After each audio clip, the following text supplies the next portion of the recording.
So, good morning, everybody. If you could take your seats, we'll get started.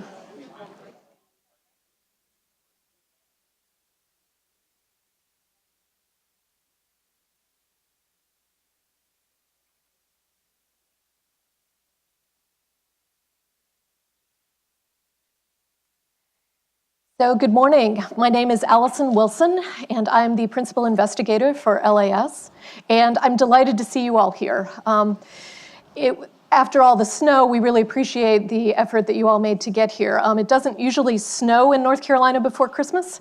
Actually, it doesn't usually snow at all in North Carolina, so we are delighted that we have the number of people that we have today. I'm going to spend just a minute and go over a couple of logistics items, and then we'll get started with the main program.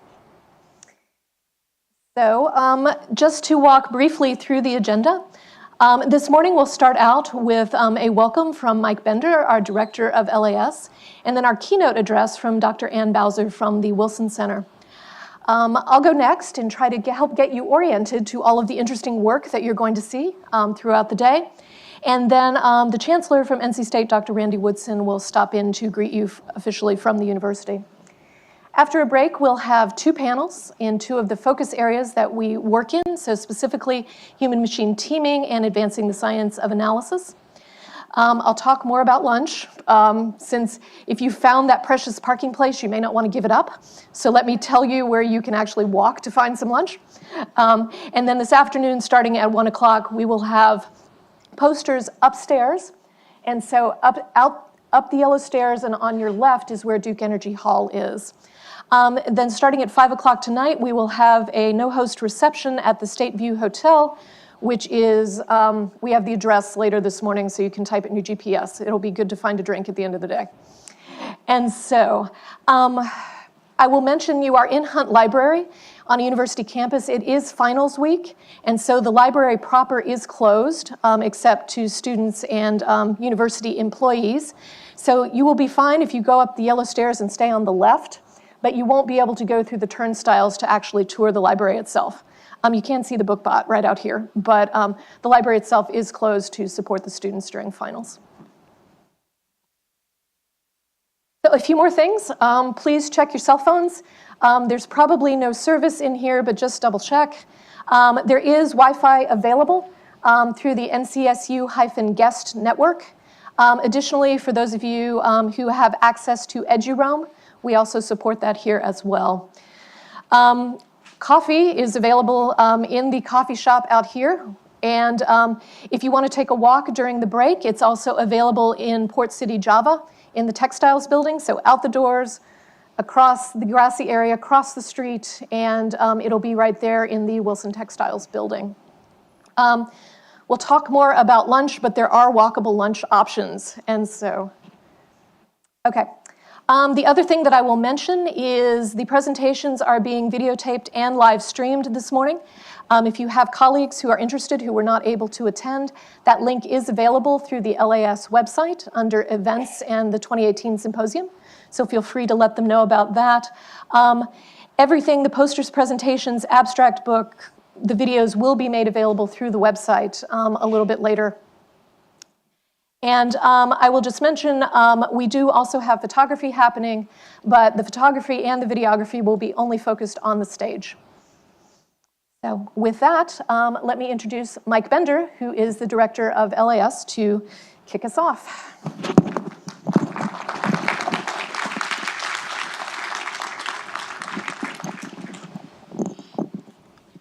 Thanks, Allison. Okay, first of all, I'd like to thank everyone for being here. This is just pretty incredible. It's so overwhelming for all of us. We had never expected to have such a radical turnout here. Really, for such a small lab, I'm very grateful for everybody here taking an interest in supporting the lab, and I hope that we are able to provide you with the type of results that you're actually looking for. Two things I want to say first before we even start. I want to recognize both Jamie Roseborough and Ryan Bach for putting this entire thing together. It's a wonder that they even have hair any longer for being able to do that. I mean, we have been putting this on probably for the last 4 or 5 months of being able to do this. SOC the other day was not real happy with us because everybody actually called there to find out if this symposium was on, and we said, absolutely, it's still on. This is how it works in an academic environment. So I want to thank Jamie Roseborough and Dr. Bach. So please, let's give them a hand.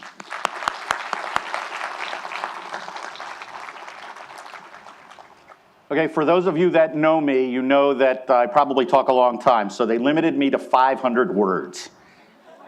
So here goes. Mr. Coker, Dr. Volk, Mr. Plater, Dr. Seeger, and Dr. Bowser. And distinguished guests, on behalf of the women and men from academia, industry, and government who make up the Laboratory of Analytic Sciences, I'd like to welcome you to our annual research symposium. As they said, I'm Mike Bender, and we don't have to go through all that again, but I'm grateful to everybody here for your interest and support in learning more about who we are and what we do at LAS. We have representatives here from the DoD, across the intelligence community, the state of North Carolina, esteemed academics and industry leaders. It's also our special honor today to welcome the faculty and the students from the Global Scholars Academy K through 8. This is truly a diverse audience with diverse interests and perspectives. And let me tell you, if you work for me, you know I've already primed those people. They are going to ask you the Heilmeier. So when you're at your poster session, you better know. What's the problem? What are you doing? What's your approach and things like that. Those kids are pretty sharp. The staff works tirelessly to ensure that all partners mutually benefit from our joint ventures. LAS has made huge strides since opening in 2013, when there were just a handful of employees. Today, academic colleagues from universities throughout the United States. We even have some internationally that we actually work with. We have quadrupled our industry partnerships and attracted scores of researchers, analysts, and practitioners from the intelligence community, Department of Defense, and other government agencies. All of us work together to create and deliver mission-inspired technology and technology-inspired tradecraft. It's you that make the difference here, not us. It's your feedback, the challenges that you provide to us, the activities that you work with us on that actually make a difference in what goes on here. We don't decide any of these types of things in a box. LAS itself is a grand experiment in collaboration. I live in a petri dish all the time. We've developed a model of immersive collaboration that makes us different than traditional organizations and helps us be successful. You may have something that you work on. We work on hand in hand, side by side, to be able to do those things, to be able to produce the results. In this environment, working hand in hand with our partners as we aim to create innovations, they result in rapid trials for mission sponsors and others who can derive benefits from our work. It allows them to test drive solutions before investing substantial time and resources to productize new capabilities for enterprise deployments. Think fail fast, fail smart, but also think be successful smartly as well. Our workplace is mission-oriented. For LAS, that means we span the research spectrum, but concentrate on applying our research to solve real problems faced by real analysts who need to satisfy real national intelligence needs. Most of our work aims to develop tools, technology, and tradecraft that is useful to all partners, since the underlying technologies and the principles are not unique to one agency or organization. We surround ourselves with people that want to work out of mutual interest.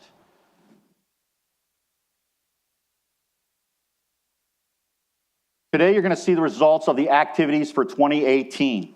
As a part of the plenary session, we have two panels. The first on human-machine teaming and the second on advancing the science of analysis. We have a great day planned for you. You, our customers and partners, are the most important visitors. You have been You remain the key ingredient to our work. You honor us by investing your time and providing your feedback as we strive to continually produce results that are meaningful to you. After lunch in Duke Energy Hall, you will have the opportunity to engage with our teams who created more than 70 posters and demos that describe their projects and results for the year. We encourage you to share your thoughts and your ideas with our presenters. Our official program will end for the day at 4:30 p.m., but I would like to invite you to join us at the State View Hotel Bar and Lounge for a no-host celebration of our 4th annual symposium. Believe it or not, this is the 4th one. The first one, I came in 15. We didn't have quite this many people. All we were trying to do was get people to talk to each other, and now it's gotten to the point where people are actually asking, I want to be a part of this and be involved. I want to extend my thanks to the great staff at the Hunt Library who helped us with this event, and most importantly, to our NC State Principal Investigator, Dr. Allison Wilson, who is truly a visionary and an amazing partner. I can tell you that in terms of when you look at what is the special sauce of an LAS, the key things is that brings us together is one, that everybody has a role in the collaboration that's bringing that together, and you have to have a partner that understands how to do that and we can work together. None of this is contract research or anything like that. This is really all based off of mutual interest to be able to satisfy mutual needs that can be applied to individual domains. Without her, this lab would not be as productive, collaborative, or mature in this history. Sometimes you take a look, some of you will see even tomorrow some of the results that people have produced. I can say I've been with the government for 35 years, and I have not seen a group of people or a team of people be able to produce at such a level in such a short period of time. It's because of you. It's because you invested, you got involved, you helped them, and you helped them to help you. At this time, it's my honor to introduce Dr. Ann Bowser, the Director of Innovation with the Science and Technology Innovation Program. An innovation specialist, her work focuses on understanding and mobilizing public participation in science, technology, and policy, while helping the Woodrow Wilson International Center for Scholars leverage technologically innovative programming to reach new audiences. Taking the concepts of public participation and open innovation as innovating themes, Dr. Bowser's research and practical work focuses on topics including how technological interfaces can be designed to motivate participation, the role that standards and interoperability play in facilitating data collection and data sharing, or not, and how citizen science technologies are appropriated from one context to use in another. Dr. Bowser also considers key policy aspects of citizen science and crowdsourcing, including how to connect citizen science to decision-making at multiple levels of governments with NGOs and businesses. Through 2020, Dr. Bowser will chair an emerging citizen science global partnership, a network of networks that will promote and advance citizen science for a sustainable world. Beyond the Wilson Center, Ann is on the board of directors for the US-based Citizen Science Association, where she serves as treasurer and CFO. And now it gives me great honor to present Dr. Ann Bowser.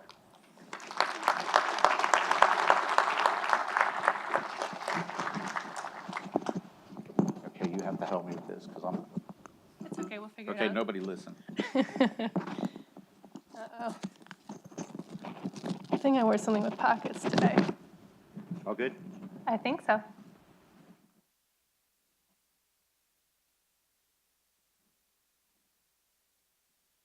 Good morning. Thank you for that introduction. I am indeed Ann Bowser, Director of Innovation at the Wilson Center. Here's a little bit more context on my background because I think it's helpful to know who's talking to you. I started working in citizen science actually in 2010. I published the paper on 2011, so that's where that date comes from. Because I was a graduate student at the University of Maryland in the College of Library and Information Science, and my lab was looking at novel uses of social network analysis software. And I was working with a project at the Smithsonian called the Encyclopedia of Life on understanding how they were sharing biodiversity data with other data providers and data aggregators, including the Global Biodiversity Informatics Facility and others. And I used social network analysis to put together that graph in the upper left-hand corner. And through this process, I learned that 40% of the observations on biodiversity that were being passed through these networks actually came from citizen science. And I thought that was fascinating. So I started digging deeper, and I found an amazing community. And I stayed pretty consistently with it through the present day. I do have a little industry experience in there with eBay and Microsoft Research. Microsoft was doing research ethics. eBay was taking women to thrift stores to study offline secondhand consumption with the theory that that would translate to online contexts. But a lot of my passion has been around capacity building, working with NGOs and making it easier for them to engage in citizen science. And since 2013, I've been at the Wilson Center in a range of roles. The Wilson Center, for those of you not familiar, is the official memorial to President Woodrow Wilson. As the only president with a PhD, he got a think tank instead of a statue on the Mall.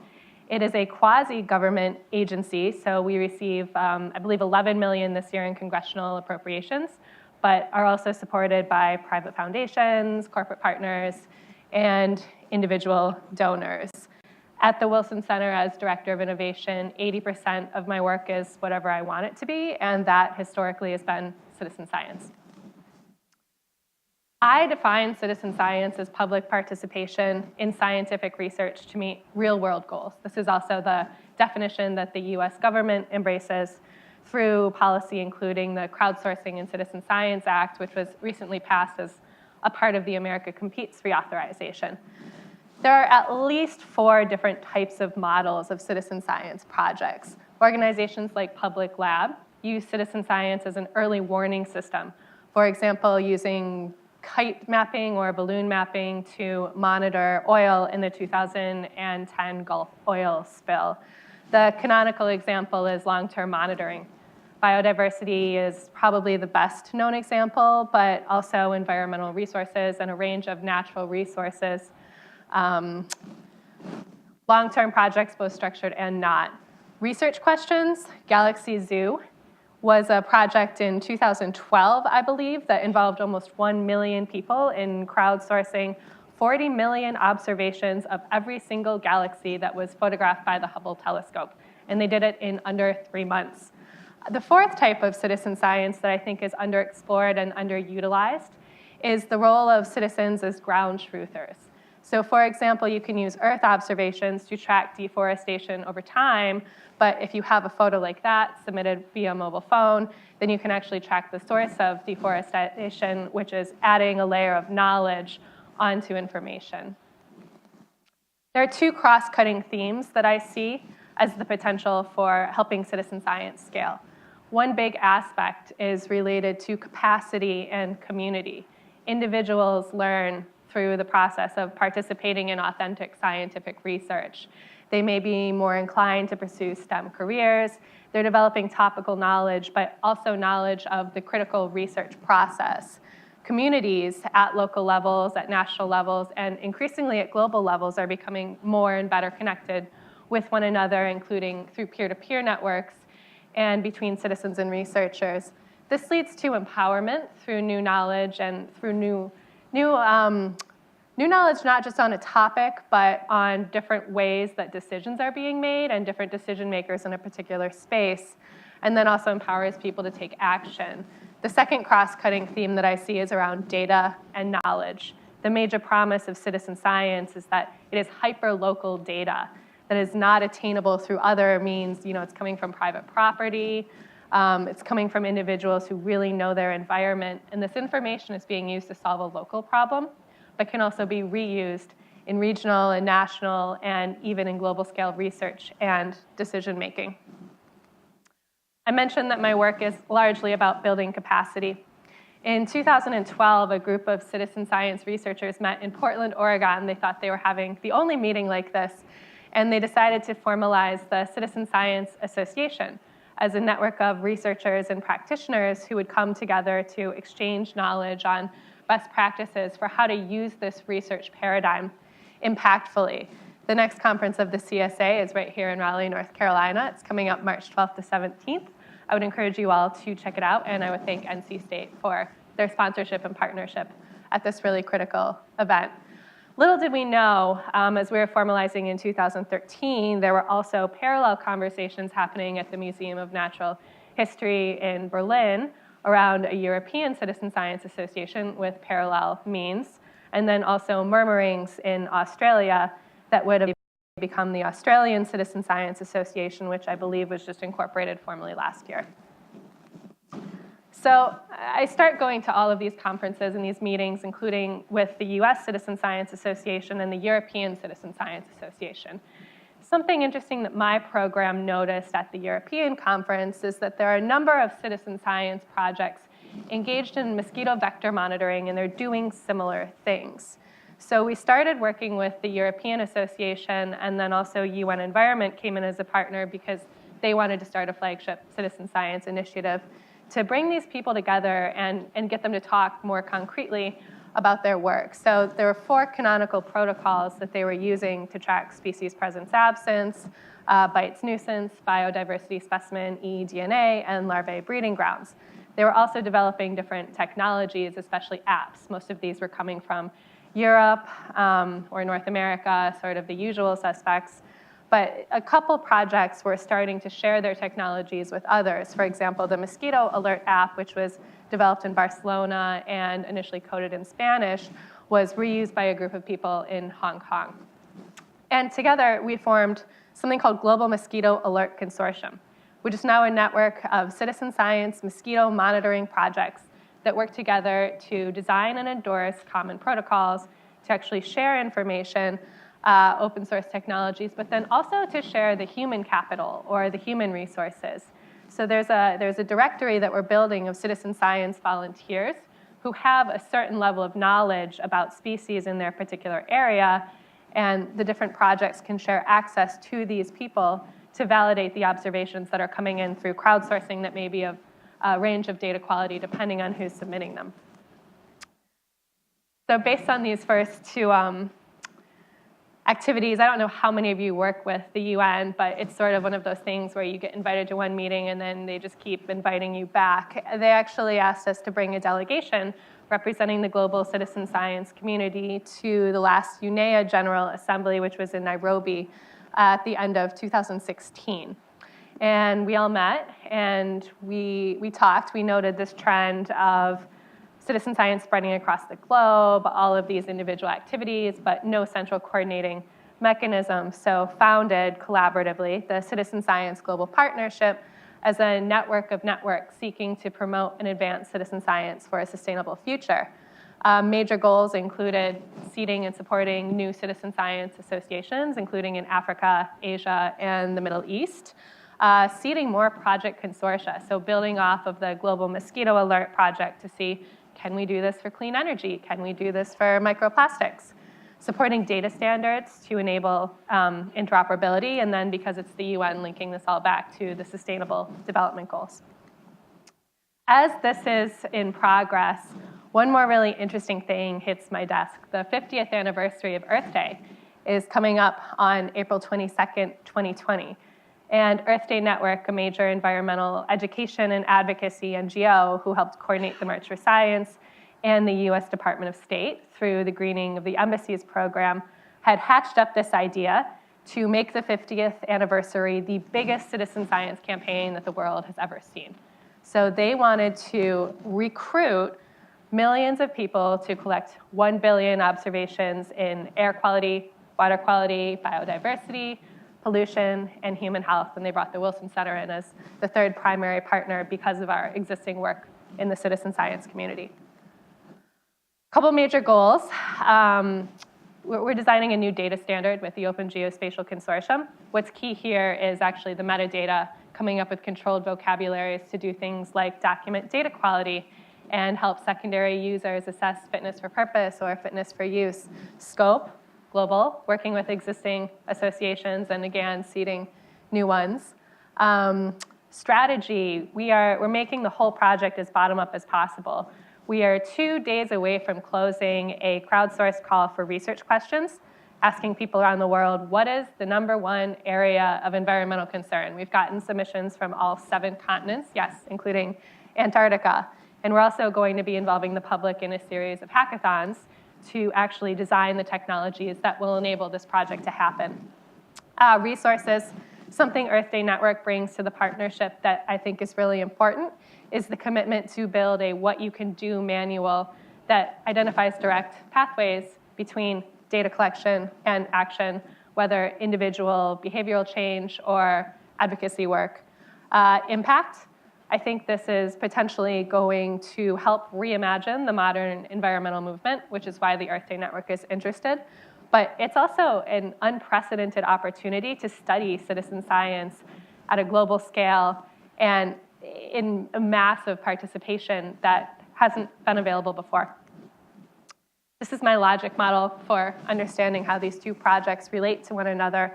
And I'm using Earth Challenge 2020 as an activation experience, and a lot of the resources that this project develops will be handed over to the Citizen Science Global Partnership for their stewardship in the future. Bringing together all the logos on the screen. As one example of how linking these 2 projects has unfolded in practice, this is the systems architecture that we started working with for the Earth Challenge 2020 database, using a mobile app and software development kit to let people build their own apps and get information in via standard API to a single database. Also a push for legacy data, solving the Excel spreadsheets on principal investigators' desktop problem. A couple APIs, data out through ArcGIS or a similar platform. This is version 2.0. It's been reimagined as the Global Citizen Science Cloud. So looking at a range of apps, including ones developed from our software development kit, but also things that are already existing, range of APIs. This is increasingly about data integration. It's not so much about data collection anymore. And then enabling a range of partners to work with us on data access. The Group on Earth Observations and the GS platform, which has historically been about Earth observations, but is currently being reimagined to pay more attention to in situ data, is a really, really critical partner that we're bringing on. Also, understanding how this is valuable to people outside of the immediate ecosystems and the emerging functions that it needs to support. For example, we knew that we were going to get a lot of interest from people working with Earth observations. They're just hungry for what they call tiny data. Ground truth, observational, on the ground, in situ. The artificial intelligence community is also really interested in this for a number of angles. They also need better training data, more diverse, more equitable. But there's also this promise of building better human and machine knowledge production systems that citizen science can really help bolster through the human portion. And this is an area that I would personally be very interested in exploring. Why am I here today? I hope that there are a number of opportunities that you all see for using citizen science in your work. These are some questions that were running through my mind as I put together these slides. How can citizen science be leveraged as a form of anticipatory intelligence? The corollary to that being, sort of on the ground, what can citizen science teach us about cybersecurity? As we mobilize these communities and build this new open data asset, somebody is going to use it. Well, who? What can we learn about bottom-up networks and how they form, how they're governed, how they grow, and how they replicate through the work with project consortia and the larger data integration work? Is citizen science an effective form of science diplomacy? Al Gore started a project called the GLOBE program back in 1992 that tried to examine this a little bit, but not a lot has been done since then. I think this is a dramatically underexplored area. And then how does participation evolve over time? We know that people who participate in one project are very likely to participate in another. And some people in the disaster response community are also reaching out to existing networks of people using citizen science, for example, to monitor birds and saying, it's great that you do this. We have an immediate need for you to mobilize around this particular data collection due to this disaster. Can you come help us? A lot of those people say yes.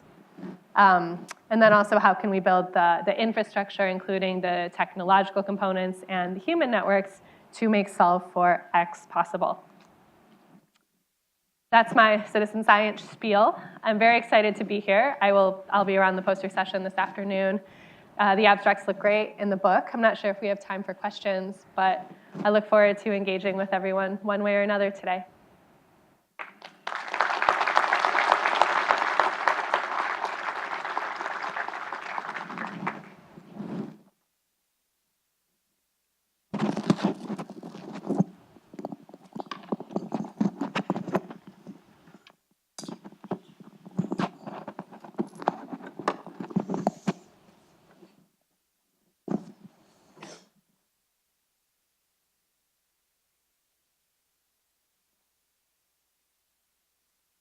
So with a big thank you to Anne for getting us kicked off. So I think most of you were here a little earlier, but I'm Allison Wilson, the principal investigator for LAS. And what I'd like to do with the next talk is, some of you have been here several times, some of you have never visited us before. And there's a lot going on today, particularly up at the poster session, where, as Mike alluded to, we've got 70 posters and demos and lots of things for you to look at. And so what I'd like to spend the next few minutes doing is trying to help you get oriented to LAS, trying to give you at least some framework in which to understand the things that you're going to be seeing today, how they came together, the models that we use to work together.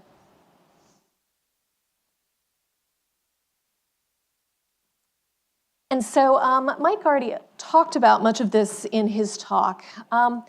But when you look at LAS, I think what we're trying to do here is a somewhat different model of how we can partner together to try to work on mission-oriented problems. Very fundamentally, we are a partnership between academia, between industry, and between government partners.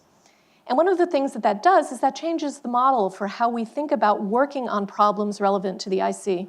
One of the reasons we were so excited that Anne was able to come be our keynote is we're always trying to push on that model, which is how do we engage broadly? How do we think about gaining the power from partnering with universities, with industry partners, to really think seriously about the problems that we're interested in? And that's really what we're trying to do, while always keeping in mind that ultimate mission focus that we want to work on.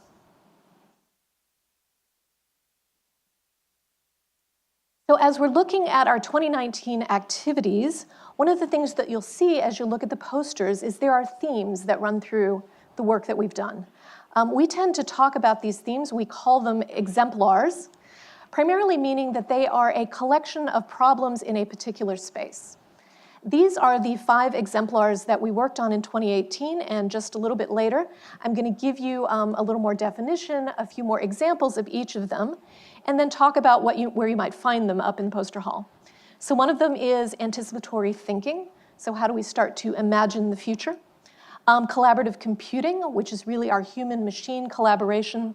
Cybersecurity, Internet of Things, and apologies for the acronym, but it is Resisting Influence and Supporting Stability Campaign, which is where you will see a lot of our work at the intersection of data and social science.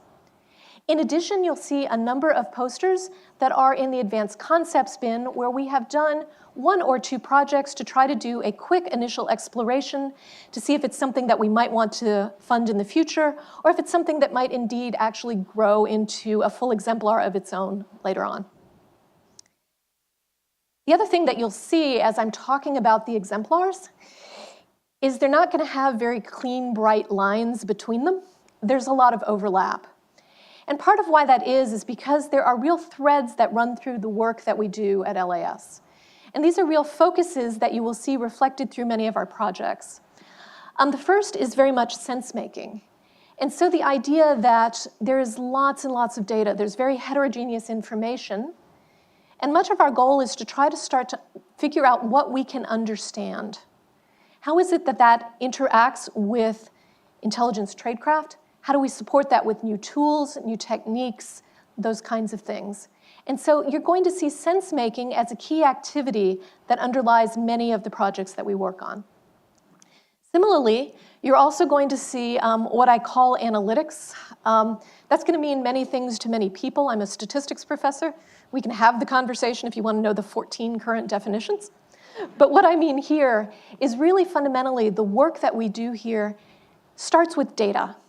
We're very interested in understanding how data and information supports the decision-making that we want to do. And what are the appropriate tools that we can use? How do we ensure their integrity? How do we ensure the repeatability? How do we think about scaling them? All of those kinds of issues underlie the projects that we do. And the last thing that underlies everything is the idea of structured analytic tradecraft. Not sort of the very narrow definition of a particular technique, but how do we do things that are repeatable, that we understand the biases, that we can think about the integrity, that we can think about how we might repeat and justify those analyses. So as I'm talking about things, you're going to see these themes that weave through them, and that's why it's going to be a little difficult for me to draw hard lines. That's also why we don't have the poster upstairs that says, here are the 5 posters on anticipatory thinking. Because things will sort of bleed into each other. The other thing we have to do is people work on different projects and different exemplars, so we also have to put their posters next to each other so they can talk about both things. So as much as possible, we've got things organized this way, but you'll find them as you're starting to think through the abstract book. Okay, let me talk just a little bit about the LAS model. And I'm hoping that this will help you understand the kinds of projects that we take on and the reason that we really try to, and how we try to leverage that academic and industry partnership. So the first thing is let's take a look a little bit at what we do. Particularly with our partners, the work that we do is primarily unclassified. We want to be out there. We want the faculty member and the student to go back to their lab and be excited about the project and talk about what they're doing and then write the other proposal to NSF. And so we're trying to do unclassified work that really lets us draw on the broad power. This is a piece of the model that we're trying to put together. The next thing is it's a very visible partnership. So the intelligence community is visible here on campus. We are involved with the 75 other government and industry partners here on Centennial. But we also do things, we sponsor seminar series, we sponsor senior design projects. As Mike alluded to, we work with the local middle schools. So this is a partnership where we're really trying to be visible and gain the power that we gain by working here locally, but actually much more broadly within the academic community. We've already alluded to the fact that ultimately what we're doing is very mission-oriented, and that we are really trying to work at that intersection of tradecraft, but how tradecraft can be supported by data and by technology. So hopefully that's helping to orient you a bit toward the kinds of projects that we work on here. Similarly, who does it? We do have a mix from all the sectors. We have government staff from research, from mission, and from technology, all co-located here. Everyone who is here is engaged actively in the projects. There's an expectation that the government staff who are here are working day to day with the academic and industry partners to make sure that the work stays focused toward those ultimate mission objectives. We have faculty from, when you say Laboratory for Analytic Sciences, everybody immediately assumes it's math, computer science, and statistics. We have some of that, but if you take a look, in any given year, 40 to 45% of the faculty that we work with are humanities and social science faculty, because the kinds of questions that we ask are much broader than simply build me the next cool machine learning thing. We want to make sure that we're appropriately embedding that in the broader context. We also have a variety of industry partners that range from very small local businesses to the SASs and the Intels and the IBMs. So a huge range of the partners depending on exactly what we're going for. Similarly, how do we do this? It has to be a team-based approach. So I work closely with Mike. The university works very closely with the government, because if we don't do that, we don't have the opportunity to really bring the power that we can by looking broadly across the multiple communities that we would like to engage. I have to explain that little pieces of lots of people. What do we mean by that? So one structure that labs sometimes use is you hire full-time staff, and they work full-time on the projects with the lab. We do have a few people who work full-time on the NC State side. Obviously, we have the government staff who are here. But when we're making the engagements with our academic and industry partners, we tend to fund just a slice of their time. And I alluded to this before. I want that faculty member and their graduate student to go back to their lab, and I want this project to be something that's relevant to their research so that they're excited and they're talking about it. And then they go to the conference and they talk to another partner, and then they find a collaborator, and then they write the paper, and then they apply for the grant. I want to be able to leverage that broader interest. And I want to do something very similar with our industry partners. I want them to see LAS as an opportunity to really start to understand what those mission-oriented questions are and figure out how that then helps them work more broadly. Okay, so Mike alluded to the number of people that we've worked with over time. These are the folks that we are actively partnering with and funding this year. So we're working with 29 faculty and their students from 12 different universities. I've got logos here. We currently have 8 industry partners that we're working with, the approximately 40 government staff from NSA and other partners, and 12 folks from NC State. So if you take a look at the universities, again, there's a real range because we try to engage folks depending on the problem that we're working on, who are the real leaders. And so you're going to see, well, you'll have a chance to talk to folks from all of these institutions this afternoon while you're at the poster session. Okay, so let me do a quick run through of all of the exemplars just so you can get a flavor for the kinds of projects that you're going to see. So the first exemplar is anticipatory thinking. This grows out of one of the elements of the National Intelligence Strategy, which is the idea of anticipatory intelligence. But basically what we're trying to do is think about how do we start to imagine the future. Now that sounds great, but if we're actually going to cross that with our themes, how do we do that in a structured, repeatable, scientifically grounded kind of way? And so the anticipatory thinking exemplar has really had 3 focuses. So the first is really digging into the underlying cognitive psychology and trying to understand what the cognitive processes are that underlie anticipatory thinking and imagining the future. Can we actually do that? And we have engaged with a number of psychologists, and you'll see some of their work in developing and testing those kinds of models. When we can understand the cognitive models, that lets us do a couple of other things. In particular, it's going to let us think about what tools we might be able to develop to help support those cognitive processes and let analysts do anticipatory thinking better. And it also helps us get hold of how you might train that. How is it that we can develop this as a capability that folks have?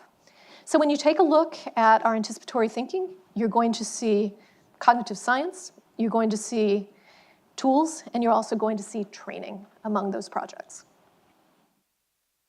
Okay, next, collaborative computing. This is very much where we're working in the human-machine collaboration space.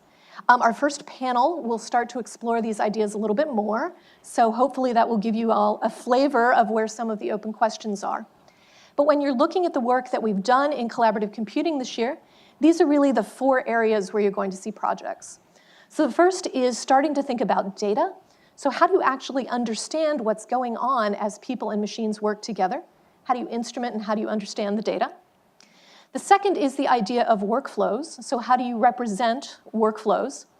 And then how do you put together the data with that to assess and analyze those workflows?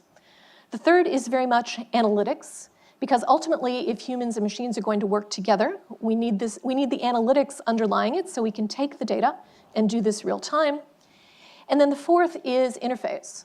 So even if the computer is being very effective, if there isn't an appropriate interface back to the analyst, then none of it matters. So these are the 4 areas where you're going to see some of our work in human-machine collaboration. The next is cybersecurity.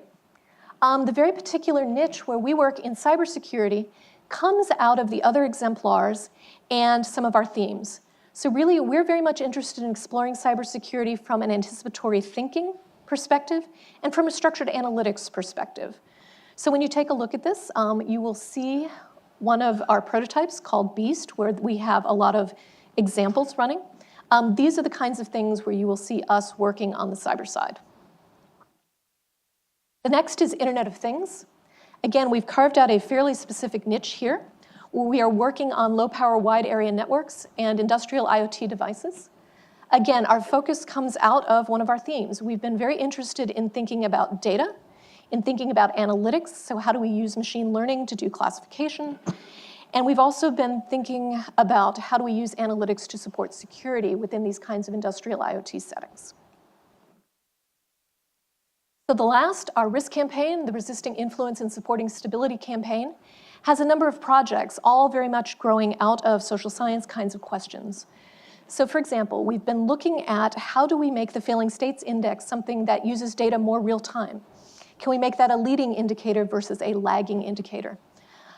We have work on radicalization and understanding how data impacts our understanding of the factors that lead both to radicalization and potential terrorist actions. We have a number of projects focused on propaganda, the detection of propaganda, machine translation. We also do a fair amount of work around machine learning, but particularly with respect to analytic integrity. If we're going to integrate analytics into workflows, how do we know they're repeatable? How do we know the models are up to date? How do we think about all of those questions as we are scaling the kinds of analytics that we do? And then we're also looking, for example, at questions of veracity, influence. How do we start to understand what you can trust? Okay. There will be another group of posters that you will probably see. One of the things that we've done, and Mike and I have emphasized a bit that this is an interesting model, trying to get academics and industry and government folks to play well together. And one of the things that we figured out very quickly is that it's something that you have to do very intentionally. You can't put people in a room and expect goodness to emerge. You really need to try to facilitate that process. And one of the things that we've done, with many thanks to our collaboration group, is we have actually used LAS as a unit of study to try to determine what the best practices are as we are trying to do this kind of multidisciplinary cross-sector collaboration. It's one thing to claim that cross-sector multidisciplinary collaboration will lead to innovation. It's another to figure out how to actually do it on the ground. And so you will also see posters with this. We are also finishing up a book on some of what we've learned in this space that we're expecting to get to the publisher early in the spring. So again, you've got exemplars and you've got the threads. And so as you're engaging with everything that we do for the rest of today, hopefully this will help you navigate and understand how we are trying to weave everything together here in the set of project and the portfolio that we've built for LAS. And again, when you're looking at what we're doing, we're investing in the core focus areas applied to the mission-relevant context to advance the science and practice of analysis. And as you see the kinds of deliverables that we have, you're going to see models, methods, technologies, tradecraft, and those are the kinds of things that we're very interested in figuring out. How do we get that transitioned in the community? How do we partner with you to build these kinds of things and get them transitioned? So, just a brief look at 2019. Given what I've talked about, much of this will look familiar because much of what we are doing is going to continue, although regrouped a little bit. And so as we're looking at 2019, collaborative computing is evolving into the exemplar we're calling human-machine collaboration. So that work will be continuing. We are calling structured analytic tradecraft out very specifically because there are a couple of areas that we really want to highlight. We want to look at that both on the analytics side, so thinking about analytic integrity as it relates to artificial intelligence and machine learning.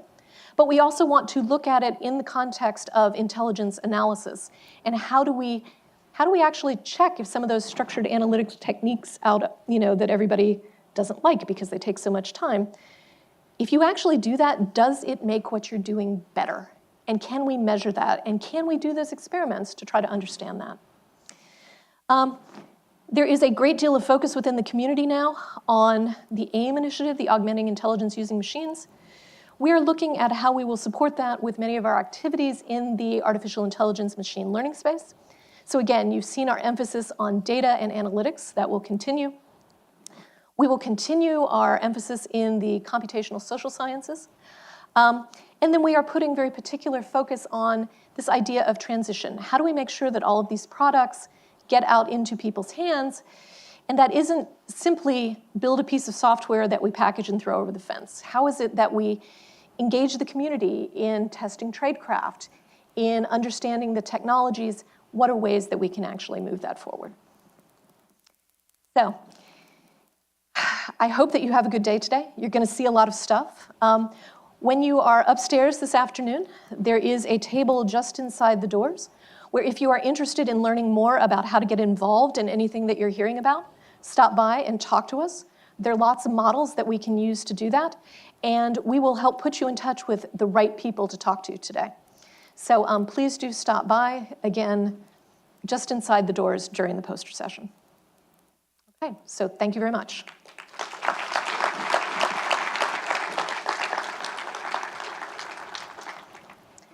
So with that, what I'd like to do is I want to transition now to our formal welcome from the Chancellor at North Carolina State University, Dr. Randy Woodson. Dr. Woodson became NC State's Chancellor, the 14th Chancellor, in April of 2010. And he currently leads the largest university in North Carolina. We have more than 34,000 students and a budget of about $1.5 billion per year. One of the reasons that we are so excited to be here at NC State and to have NC State as our partner at LAS is one of the emphases that Dr. Woodson has always had. NC State is really a research enterprise that is known for solving real-world challenges. One of the things that if you're on campus very long, you run into a banner or a poster or something that says think and do. And that's really something that's very key for us here at NC State. We don't want to be the ivory tower where we just have the good idea, although we do surely want to have good ideas. But what we'd really like to do is figure out how we take that, what we're doing in our labs and with our graduate students and in our classrooms, and really translate that out into the world. And that is exactly what we're trying to do as we work through LAS. So let's welcome Dr. Woodson.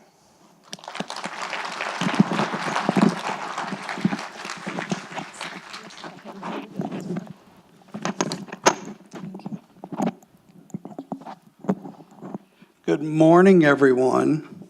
I think, oh gosh, y'all are asleep. Look, I don't want to freak you all out. For those of you that haven't been in a university setting for a while, but it's finals.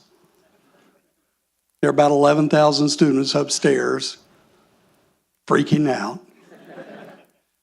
And I think some of you may recall that dream, that recurring dream, where you wake up and you think you've overslept your final, right?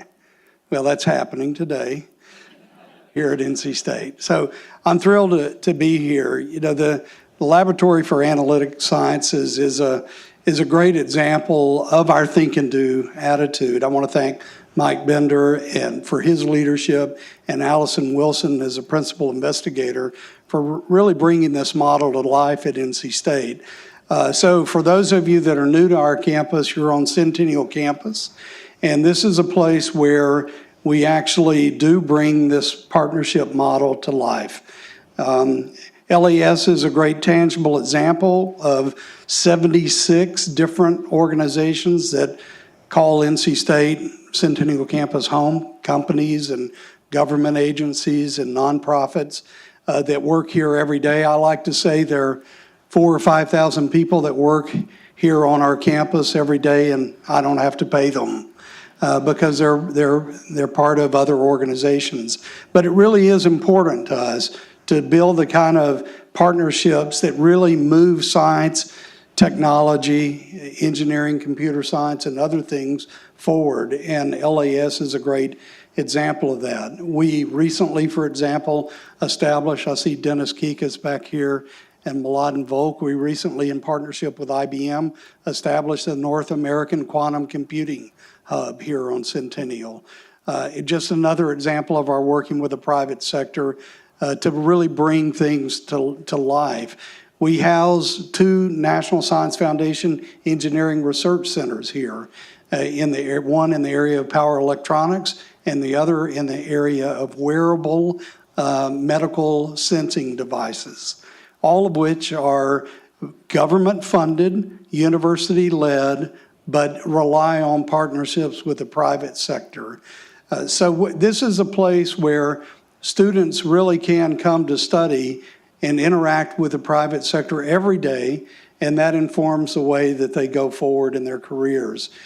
So I'm thrilled that you're here today because this laboratory represents, I think, one of the great successes of NC State in partnership with the National Security Agency. We were proud, and we remain proud, to host government agencies like NSA on our campus in collaboration with our faculty and universities, as you saw, many around the country, because it really does bring life to the science. And when I think about the challenges for artificial intelligence and machine learning and the things that you're going to be talking about today, this sort of collaboration is the best way for us as academics and for industry partners and government agencies to move forward.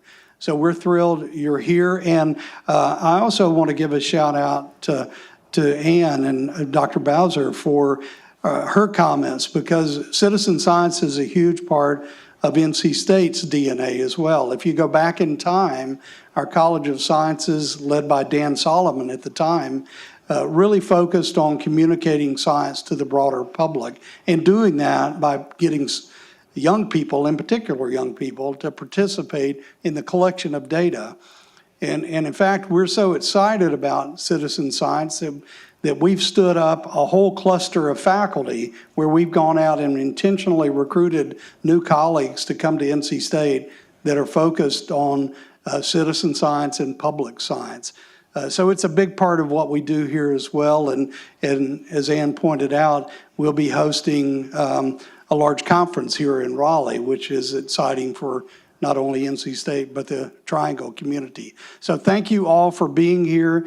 It's a great day to learn and to participate, and hopefully for new people to come and become involved with LAS. So thank you for all being at NC State. If you bump into a student, give them a cup of coffee or just wake them up and encourage them, because we missed the first day of finals for snow. And boy, are they mad. Because if you had a final, there were 11,600 students scheduled to take finals on Monday. Now they're taking them on Saturday. Not a good day in the life of the chancellor. Not to mention the students that have to hang around, the faculty that have to change their schedules. Again, thank you all for being here, and I think we're going to break now. Is that right? No, you're going to lead. I don't get to send you to break. That requires a principal investigator.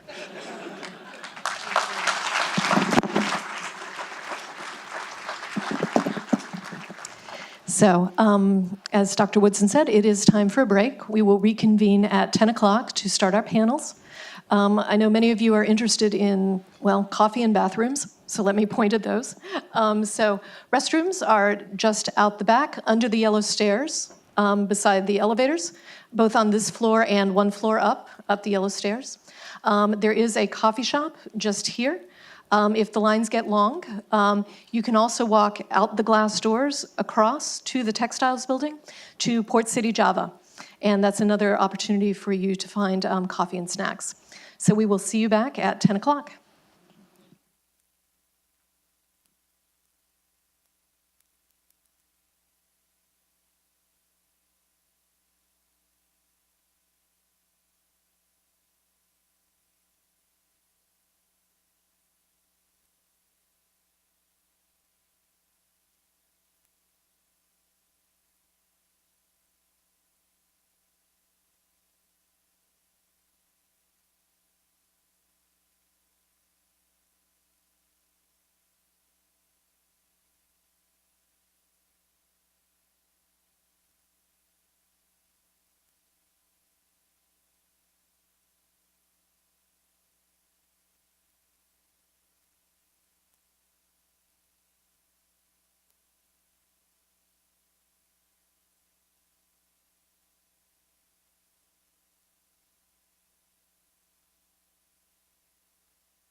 So if I can ask you all to take your seats, we're going to get started with our first panel on human-machine teaming.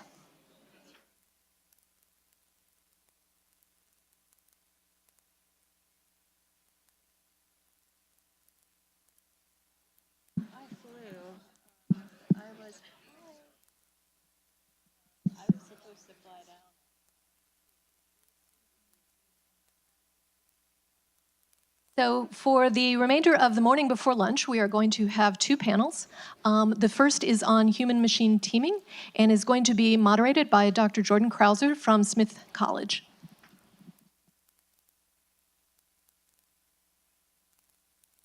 Hi, I'm Jordan. I teach at Smith College.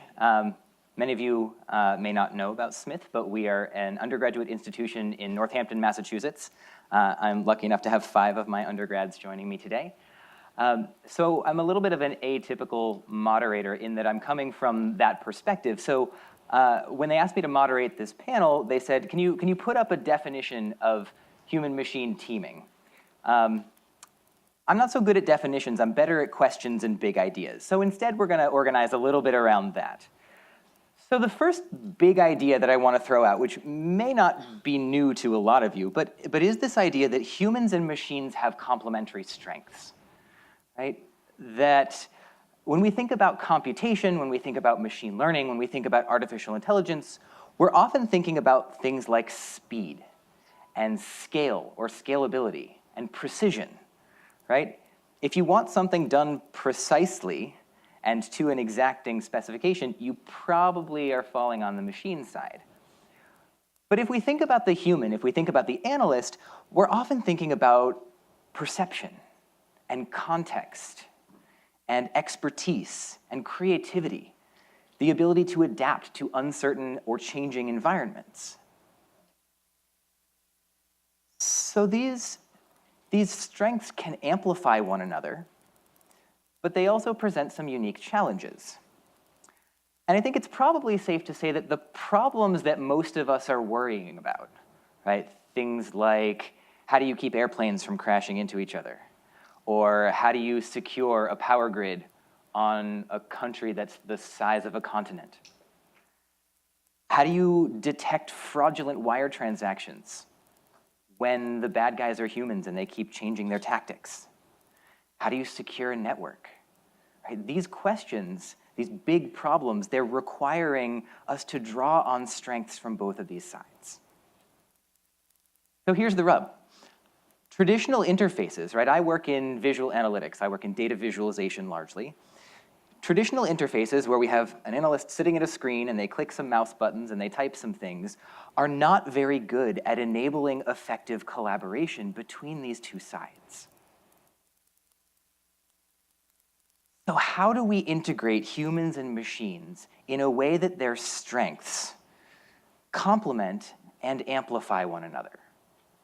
So that's sort of going to be our guiding question for today's panel.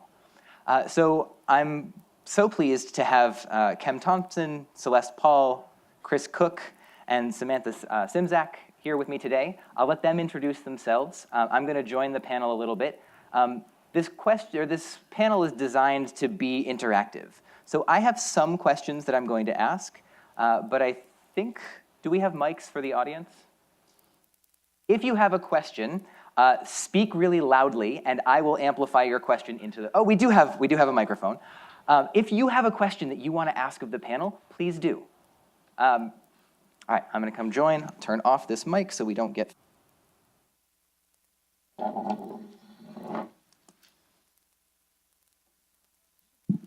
Great. So I'm going to ask each of my panelists to just briefly introduce themselves. I'm Ken Thompson. I'm a member of the LAS staff. All right, that sounds much better now. My name is Ken Thompson. I'm a member of the LAS staff. I've been here for a few years now. I'm currently the co-lead of the 2018 Collaborative Computing Exemplar. But prior to that, I was doing a lot of visualization research in a lab, specifically looking at what types of visualizations help which types of analysts with which sorts of tasks. And prior to coming to the LAS, I had worked as an analyst for a number of different organizations and a number of different capacities, doing a number of different things, for, wow, over a decade. So, wow, I've been doing this for a while. Hi, my name is Celeste Paul, and I'm a technical advisor and researcher in the Computer and Analytics Research Group. At NSA, I am also the technical director of cyber at the Department of Energy for the next 2 years. And so my background is in HCI. It's an equal part of computer science, psychology, and design. And I've really been focused on understanding how people interact with interactive complex systems to solve hard problems, especially when those systems might be smarter than they are. Hi, I'm Chris Cook from Pacific Northwest National Laboratory. My background for the last 20 plus years has been in visual analytics, in trying to develop and innovate on techniques and approaches to allow people to gain insight in complex data sources, whether that's in information analysis or in emergency response, bioinformatics, and so forth.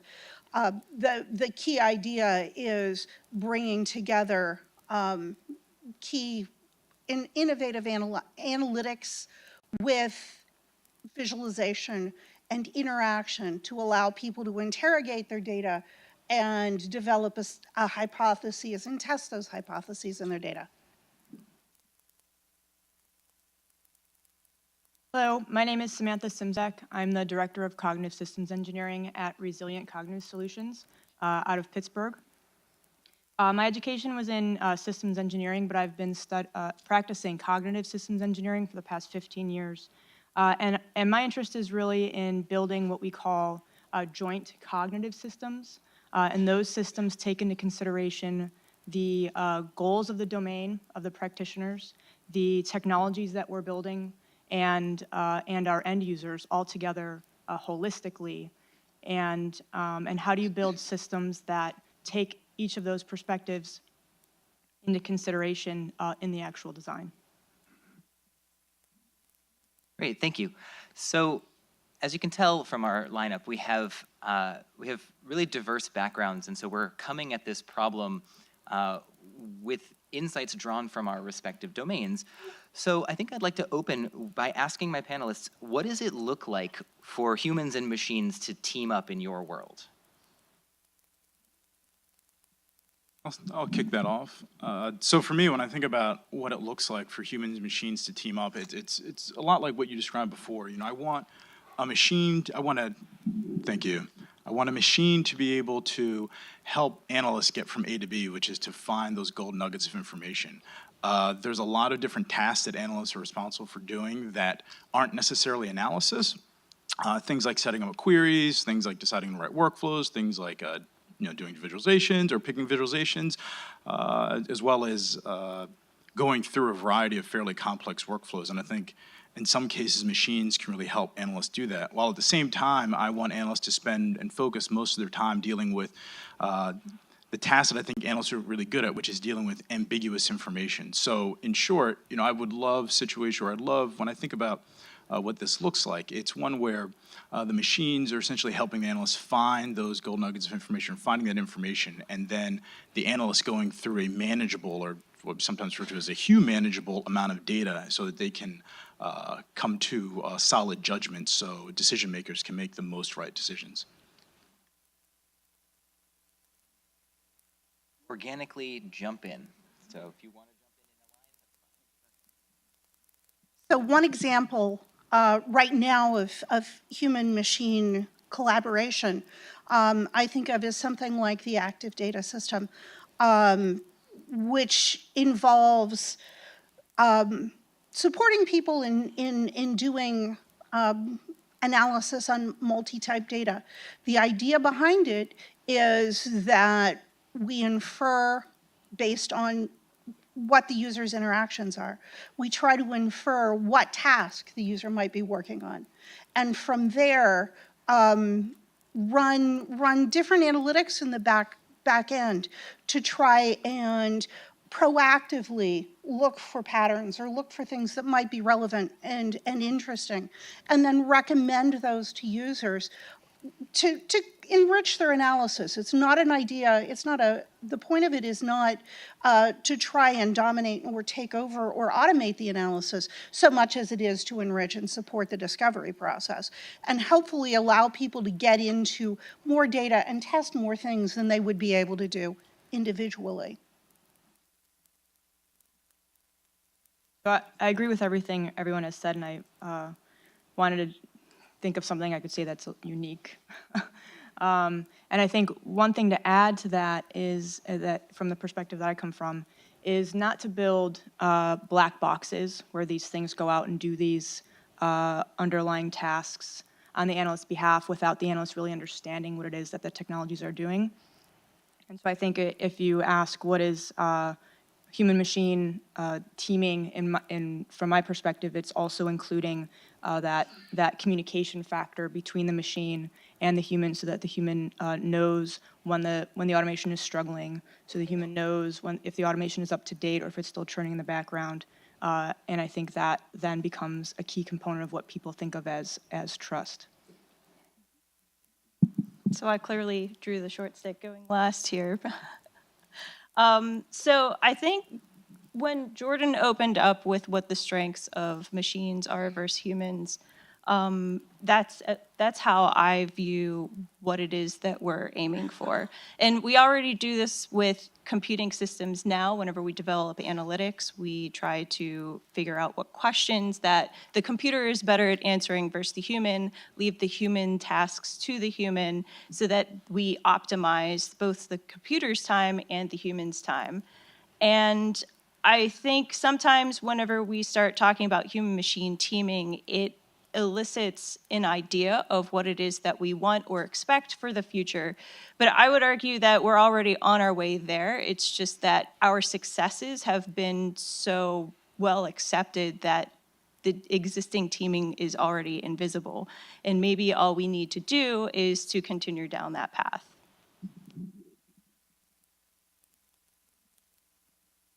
I'm gonna go out of order, and I'm gonna ask a question that I didn't prep my panelists for, so we'll see how this goes. So many of us have been working in this area for a while. What would you say are some of the biggest misconceptions about human-machine teaming? So that's a really interesting question. And I know from the analyst community, let me rephrase that, because that's a little too holistic. From the analysts that I have had conversations with about human-machine teaming, human-machine collaboration, the overall machine learning, AI, research that's going on, a lot of analysts will sometimes flat out say that they're afraid that this is going to do their job. And I think one of the misconceptions is that this sort of technology can replace a human. And I think that's something that has to be, I think that's a misconception that some analysts have. I also think that's a misconception that some researchers have, where they think, yeah, if I understand what the human does, if I understand that well enough, I can develop a technology that can replace all these humans. And I think that is a misconception. In a way, it can be a dangerous misconception, because I think what it can result in is people doing work, investing a lot of time and resources in a research effort that isn't really going to necessarily bear fruit. Yeah, and along those lines, Ken did a good job of describing that fear of replacement that pop science discussions of artificial intelligence is kind of instilled on the workforce. And I think part of that we fall into a trap of as researchers is we're thinking about artificial intelligence. We start to try to create artificial humans, and our AI research kind of started as trying to mimic or simulate human thinking. That didn't work out so well, so we realized that maybe computers should do computer-like thinking. But even now, with discussions amongst my peers here, because we've all been working on this topic for at least the past 2 years, is we struggle between, are we trying to make a human-like machine, or are we really trying to take advantage of the strengths of the machine in a human-like way? And as researchers, we take inspiration from other areas of research. So for example, in psychology, we have these mental models or psychological models of how people actually work through processes, so in cognitive psychology, and we try to mimic that in the computer, but that is, again, getting back to we're trying to create an artificial human, and is that really the right type of partner that we need whenever we're working in these complex analytic environments, when really what we need are analytics that are aware or have empathy is a human trait, but are empathetic or have context of the human, but don't try to be the human. So I think one of the misconceptions or one of the challenges is that as we started this off, we didn't start with a formal definition of what is human-machine teaming. Until we can articulate explicitly what it is we mean, we're going to be open to all kinds of misinterpretation and miscommunication. So one of the important things, as Celeste was alluding to, mental models, common ground. How do we have a shared vocabulary about what we talk about? It's important that when we use the same words, we mean the same things, and that's a real starting point for making sure we're talking about the same things. The term human-machine teaming, at least as far back as I have seen, is deeply embedded in the DoD community in looking at very tactical tasks. And what we're talking about certainly in this community is work that is much more that of a knowledge worker rather than somebody who is flying an airplane. And so I wonder how we talk about human-machine teaming specifically in this group. Particularly, what is the difference between collaboration and teaming? If I think about my team, my multidisciplinary team of folks at the lab who are working on a problem with me, we have that effort to develop that common ground, develop that shared language and that shared understanding. And I think that's one of the real fundamentals that we need to get to in order to move in this direction. Sorry, I don't mean to like bump in front of Sam here, but the common vocabulary is absolutely essential. I mean, that's essential for any good research. And I think we gravitate towards this, excuse me, this idea of teaming because human-human teaming has very specific properties that we can easily operationalize and develop prototypes for and evaluate to see whether or not we have an effect on the environment that we're studying. But again, using teaming as an inspiration, I think, is a great approach, but we've easily fallen into the trap of we're trying to mimic human-human teams in a human-machine way, and we're starting to realize that we're pulling in human traits that shouldn't be applied to a machine because machines just aren't good at those things. And so the vocabulary definitely helps and the inspiration certainly helps, but as this research area matures, I think we can start pulling away from these models that were giving us direction so that we can find our own way. I'm gonna take the conversation a little bit different direction, kind of building on what Ken was saying earlier about the concern that we're replacing humans.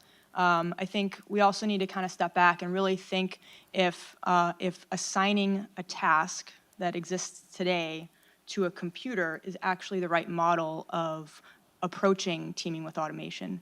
And what I've found in a couple of examples was that model wasn't really beneficial for anybody. And it kind of goes to your precision point earlier about algorithms are good at precision. What we're finding is that not all algorithms are good, have 100% hit rate, or they don't really produce the output that everybody would like if we're going to use it as a replacement for the human doing that same task. And so I think the misconception is that we need to find a task that the automation is good at. and that then presumes that there's a task that we do today that it's going to take over. And I think moving forward, a challenge that I think I would propose people should think about is how do you change the paradigm of how the human and the machine are going to work together, so to make it a little more tangible, rather than allowing that algorithm to do that task for the analyst or on the analyst's behalf. Could that algorithm run at scale and at speed as a tipping agent to draw the user's attention to things that might be interesting and useful?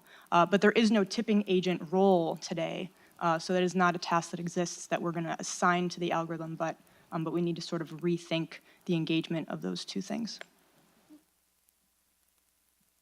I just want to say that there's some fantastic collective wisdom in the body of people I'm sitting up here with. Chris alluded to one ongoing project, an active data project. And I was wondering if there are other kind of concrete examples that the panel could give of some successful human-machine collaborations that you've worked on.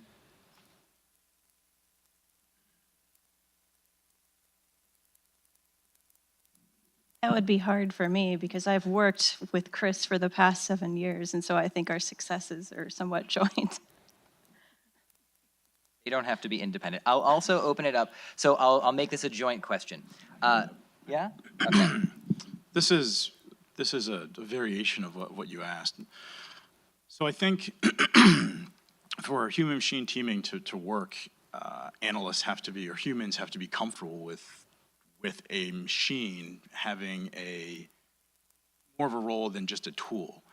And while I can't necessarily speak to a clear human-machine teaming success in the mission space because it's a relatively new field, but I think a lot of the advances that we have made in the field of analytics over the last 10 plus years have put analysts and humans in general, but analysts in particular, in a position where they are about ready for a human-machine teaming experience. And I think that's something that's really important because, I mean, we've all heard the cliche being ahead of your time. We don't want to have a technology that works and is functional, but the customer base, the users just simply aren't ready for it. And I think because we have made progress in the world of machine learning, we've made progress in the field of analytics, we've made progress in the field of recommendation systems, that humans now, analysts are ready for, or are about to be ready for a human-machine teaming system that engaged in certain activities with their own agency without having a human tell them explicitly what to do. And I think having to use a military term, having prepped the battlefield for that is a really critical objective. But what does a human-machine team look like? And we missed kind of the definition earlier because none of us could probably really agree on it. And I would argue we already have some teaming in our environment. It's just that it's been so successful, we don't call it teaming anymore. So Clippy from the 90s was an utter disaster. But concepts from Clippy made it into Microsoft Office with auto grammar check and auto spell check. Is that not a form of teaming in some way? It's just that the interface doesn't have this anthropomorphized ideal to make it overt and obvious. And we use recommendations throughout the enterprise, at least for us. Mark loves the Clippy example. Can't make me laugh up here on stage. But we've been using recommender systems for nearly a decade. When we first introduced these ideas, they weren't so good, and so they were very overt. Oh, the recommender isn't working today, or oh, the computer's not feeling so well today. But now we've managed to tune them in such a way that people don't even realize that whenever they get results back from a query, they're ranked in some way, and they introduce like multiple analytics that have fed into these recommendations. Is that not the machine working with the human in providing some insight or some type of teaming? Yeah, so I'll build off that. I agree with what Celeste is saying in terms of when you have a successful teaming with automation, it'll almost feel invisible. You'll just be working, and you'll just be working more effectively, and you won't even know that the automation is there. To give an example of where we saw this, we're working on the BEAST project here for the lab, And we had a workshop with some analysts in October. And one of the analysts stood up and said, I thought the system was going to automate analysis, but it's actually making me think more and be a better analyst. And I think that example really brought home the fact that we may have a good teaming with automation model built in the tool, because there's nearly 45 automated agents running in the background. Yeah, the look of a successful human-machine teaming effort is that less burden is placed on the user to do stupid things, or things that don't take advantage of their innate skills, their special skills. Things like grouping images can be automated really nicely right now. Through deep learning in a method that helps reduce the amount of effort a person has to go through. There's an example that I'm familiar with where a climate scientist at the lab was spent a lot of her day just marking the locations of clouds in imagery. And they were able to develop some deep learning algorithms to model the data and identify with some degree of precision the actual clouds in the data, reducing the need for her to spend this PhD's time on marking pixels on an image so that she could do more climate science. So these are the examples of things that help remove some of the burden off of people. But to your point of making somebody think more deeply or be a better analyst, that is kind of the idea, being able to take some of those more mechanical or rote things off of people's plates so that they can do the part of the job they actually were excited about in the first place. So Celeste brought up Clippy. I love Clippy. I love it as an example. I don't actually love Clippy. But this draws our attention to the fact that failure is often a really integral step toward innovation. And so I was wondering if any of you have insights from projects either that didn't pan out or that went in unintended directions that you might be willing to share. They don't have to be your own examples. They can be others that you saw.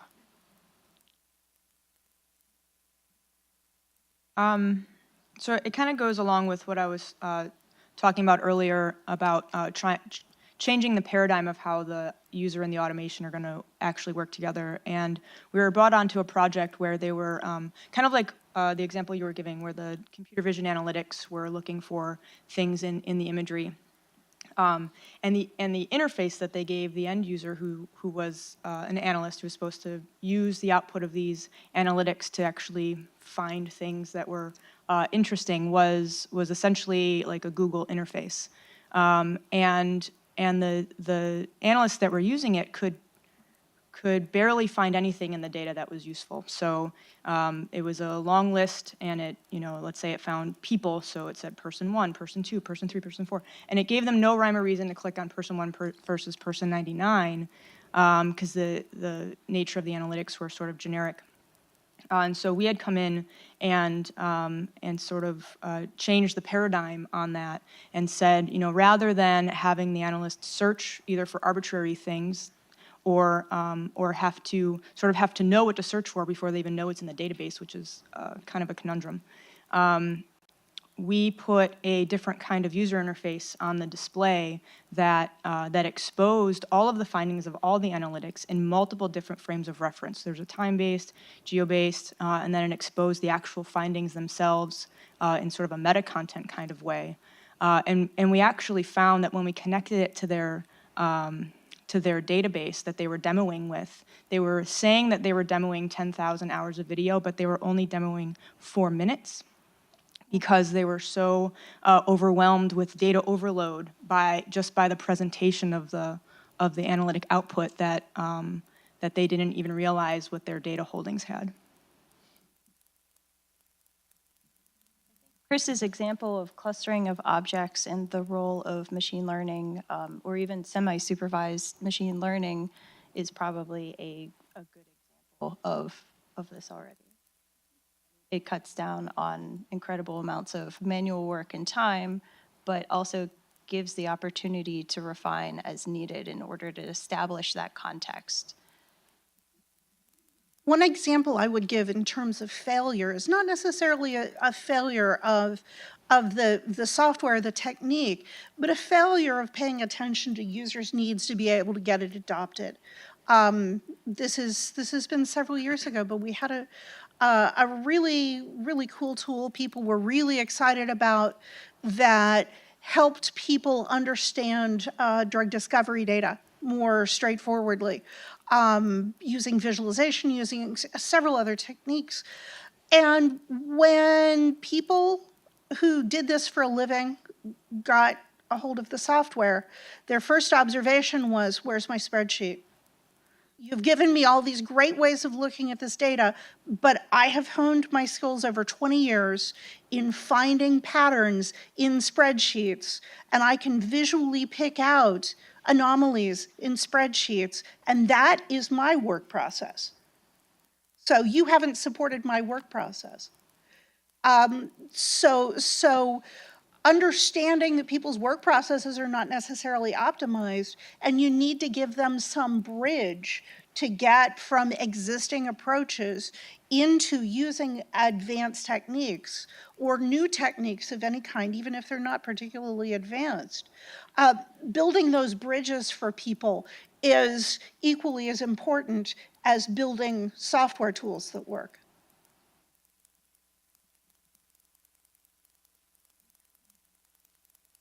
So both Samantha and Chris have talked about the importance of bringing in domain-specific considerations when we're designing visualizations and interaction techniques. But we also heard earlier today that our machine learning and other computational techniques are often still a black box.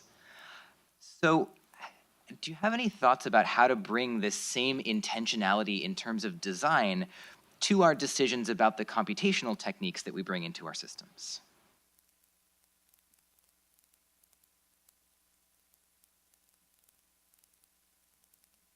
Okay, I'll jump in. That's a really interesting and challenging problem. So right now, there's a lot of research going on funded by the government in explainable AI. How do we convey explanations to people that are easily interpreted to help them understand what's going on in that black box? I think there's real promise in some of the research that's going on there, but explanation is not the only thing we need to worry about. Celeste mentioned earlier trust. You know, as new models, as new techniques are made available to users, it's already hard enough to learn how to use all of the tools that you could potentially use. And then if you have a vast variety of analytic techniques you could apply, that just makes the problem harder. So I think this is a really tricky question and one of the areas that we need to do the most work on. One approach might be just as we've gone toward discoverability of data sources, is there a way of doing discoverability of analytics so that we can characterize where things should and shouldn't be used? And instead of just recommending data to people, recommending the right analytics that could be used for a particular situation. Yeah, I think the XAI problem is both fascinating and really difficult to unpack because it's not just explaining how the machine got the answer. So that's a very end user focused problem, and we have a lot of processing that happens before then, right? So there's the actual design and training of the model, there's the implementation of the model in a greater analytic system, and we need to be able to expose those processes before you even get to the answer in an explainable way. And again, more work that I'm working on with Chris, and so maybe we don't have as diverse of opinions as Jordan was hoping. Using visualization in order to help explain not just the results of the model, but the provenance of the data in all of the analytics that fed into that endpoint, because really complex analytic systems have more than one analytic touching the data, right? So we're feeding in the results of multiple computations in order to achieve something that we couldn't easily achieve before, or that the human couldn't do on their own. And it's really easy to lose track of where that data came from, and did that process that the data come from, do we have trust in that analytic? Does it have some value associated with it? Was this a low confidence value that fed into a high confidence model, and we washed all of that out? And I think that's getting into the underlying technology that if we do our jobs right, users will never need to worry about. But as the researchers and the technologists who are actually developing these things, we need to keep them in mind. I think it's also important to understand who the end users are and provide not just a one-size-fits-all approach to describing what the analytic has done, what data it used, how it found the data, how it processed that data, but realizing, understanding that, all right, I'm explaining this to an analyst, or I'm explaining this to an intelligence analyst, or I'm explaining this to a data scientist, because different communities, different types of people are going to process information in different ways. And I think understanding who the user is going to be really critical to ensuring that we don't have a black box system, to ensuring that the explanation that we provide, that the system provides, is one that's tailored to that end user, so they can explain to their customers how they came to their conclusion by describing the process that the system went through. And I think that's something that's really important. I also think in this day and age, because we're getting so much data on individual people and users, that we can probably start tailoring those sorts of responses to those people. I just had one thing to add to the discussion. So you had brought up domains and black boxes. And the approach that we tend to take is that there's the core domain. So that's in this case, the intelligence community and what they're trying to accomplish. And so the main visualizations for that user should have domain frames of reference on them, things that analysts care about, things that analysts want to look at in what they're analyzing.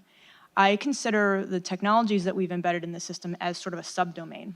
So whatever methods you use to determine what the best visualizations are for the core work, then can you leverage those same methodologies, design methodologies, to then discover visualizations that help you understand that subdomain of the analytic itself? Sorry. If I could jump in with just one example about reflecting on explanations. So I am been in this field in the visualization work for quite a while, and I've had opportunities earlier in my career to try to explain like clustering algorithms to people. And so you take data, you cluster it, you project it into 2 dimensions, and you present it as a scatter plot. Now, when people ask us, what do those axes mean? I could tell them that these are the first 2 principal components of based on a 200-dimensional vector representation that we've clustered. It doesn't mean anything to them. If they are mathematicians, they care. If they're not mathematicians, they care that it works, first of all, that it's been tested and proven. And second of all, they care about the metaphorical description, that imagine this is your desktop and you have grouped things based on similarity.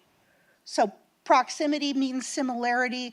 There's a mathematical explanation for it, but this is what you need from a practical perspective. And so thinking from based on Ken's comment, I think there's a real benefit to thinking about the different contexts in which we need to explain. Yeah, so just to build off that, if you're going to present the output of the clustering algorithm, which is what you've described, I would then offer to also provide additional visualizations that then expose the performance of that algorithm and allow the analyst maybe we talk about observability and directability, but some directability of that algorithm as well. Because the minute you do that, then if the algorithm is outside of its comfort zone, or if it really didn't converge well on an answer, but it converged somewhat, then you can start to see those parameters, which are often built in as thresholds and are kept under the hood. But if you expose those things, then you start to help the analyst understand whether or not the algorithms are in its sweet spot. And that's kind of how you start to build that trust as well. So I'm cognizant that there is another amazing panel right after us, so I'm going to ask my canonical closing question, my magic wand question. So you each have about 30 seconds, and I'm going to hand you a magic wand. And with that magic wand, you can solve one problem that you think is going to make solving all the rest of this stuff easier. We don't actually have a magic wand, but we have 300 people who I'm hoping are now convinced that they want to work on these issues. So what do you want them to solve?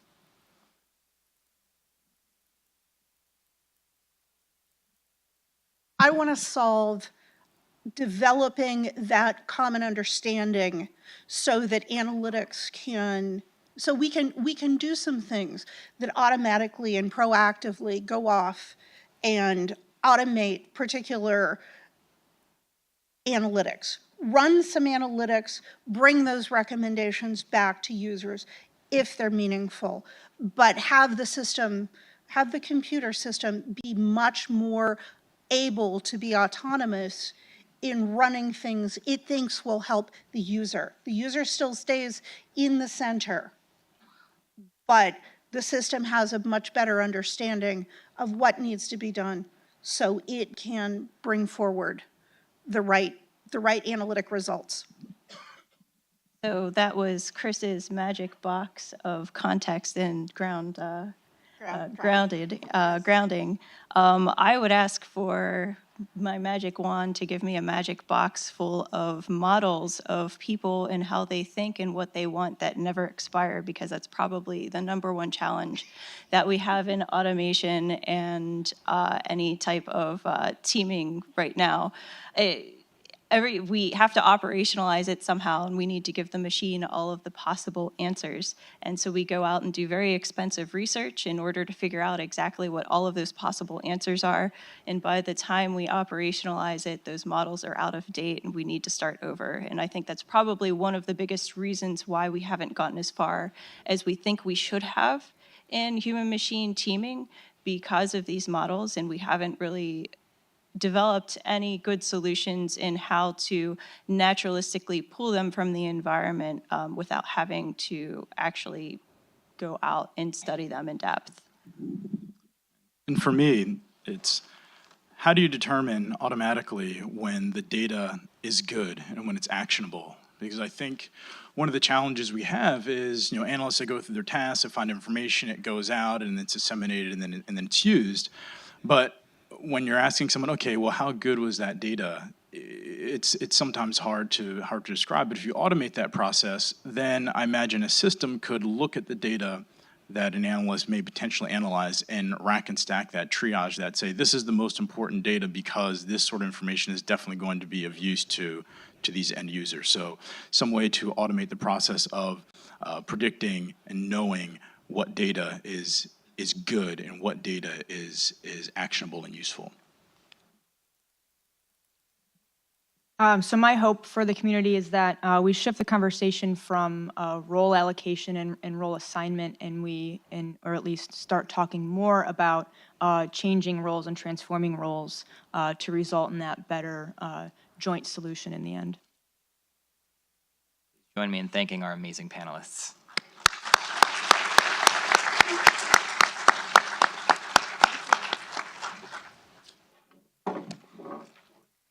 So we're going to take just a minute, and we will get our second panel on advancing the science of analysis up here to the stage. And thank you all very much.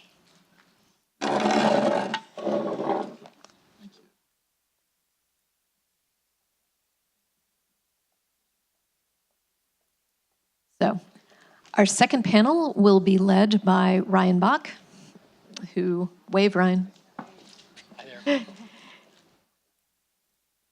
And as folks get settled, I will let Ryan introduce himself and his panelists.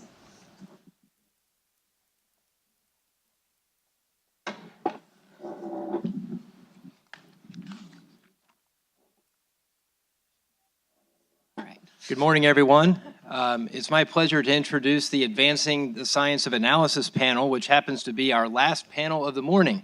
So by this point, people are getting low blood sugar, but hopefully they can power through, and with this all-star cast we have assembled before you here today. So my name is Ryan Bach. I arrived at LAS just a couple of months ago. So of course I'm moderating a panel, and it's exciting. I will introduce our panelists in just a moment, but first I'd like to set up the panel because I think the name in itself is kind of interesting. And it's one of those names for a panel that may not strike you as interesting if you work here because it's sort of part of our name. We're the Laboratory for Analytic Sciences. But to an outside observer, it might raise some questions. So lying at the heart of this panel's name is a rather bold assertion: the science of analysis. Is analysis a science? I'm not trying to be pedantic here, believe it or not. 10 years ago, Seed magazine, may it rest in peace, presented a famous infographic that showed the relationships between scientific paradigms. It was based on about 800,000 publications, and the graph was helpfully clustered and labeled for a lay audience to take a look at. And there were a lot of physical and chemical sciences that were sort of displayed in this graphic. But one word that was conspicuously absent, at least as far as we're concerned, was analysis. And I'd like to make a proposition that I've been kicking around with our panelists, which is that analysis is ultimately bigger than science. And that's not to be sort of arrogant, but it's just to say that analysis is sort of an activity that involves breaking things down, making sense of the world, exercising judgment, and communicating the findings. And it's certainly practiced within science, but it's also done in many other fields: business, media, public safety, 19th century French literature, energy exploration, and of course, national security. And that brings us to the Laboratory for Analytic Sciences, LAS, the group that's presenting the symposium today. The lab was founded with a vision of promoting a closer relationship between science and analysis. The founders saw value in applying the rigor, the repeatability, and the empiricism of the sciences to the day-to-day practice of analysis. And we continue to do this today by advancing the science within analysis. So how are we doing on that front? With me here today to discuss the relationship between science and analysis is our panel of veteran LASers from both academia and, yes, that is a noun, LASers, academics and government. So first, from the North Carolina State Psychology Department, we have two professors who have worked with LAS since its inception. Flanking me here are Dr. Jing Feng, who is an assistant professor of the Human Factors and Applied Cognition program. Her research is focused on theories of attention and cognition, along with the relevant applications in human factors. And her work recently is focused on things like the relationship between aging and driving and distraction, and the design of information displays. Also with me, Dr. Sarah Desmarais, an associate professor in the Applied Social and Community Psychology program. She is also the director of the Center for Family and Community Engagement here at NC State.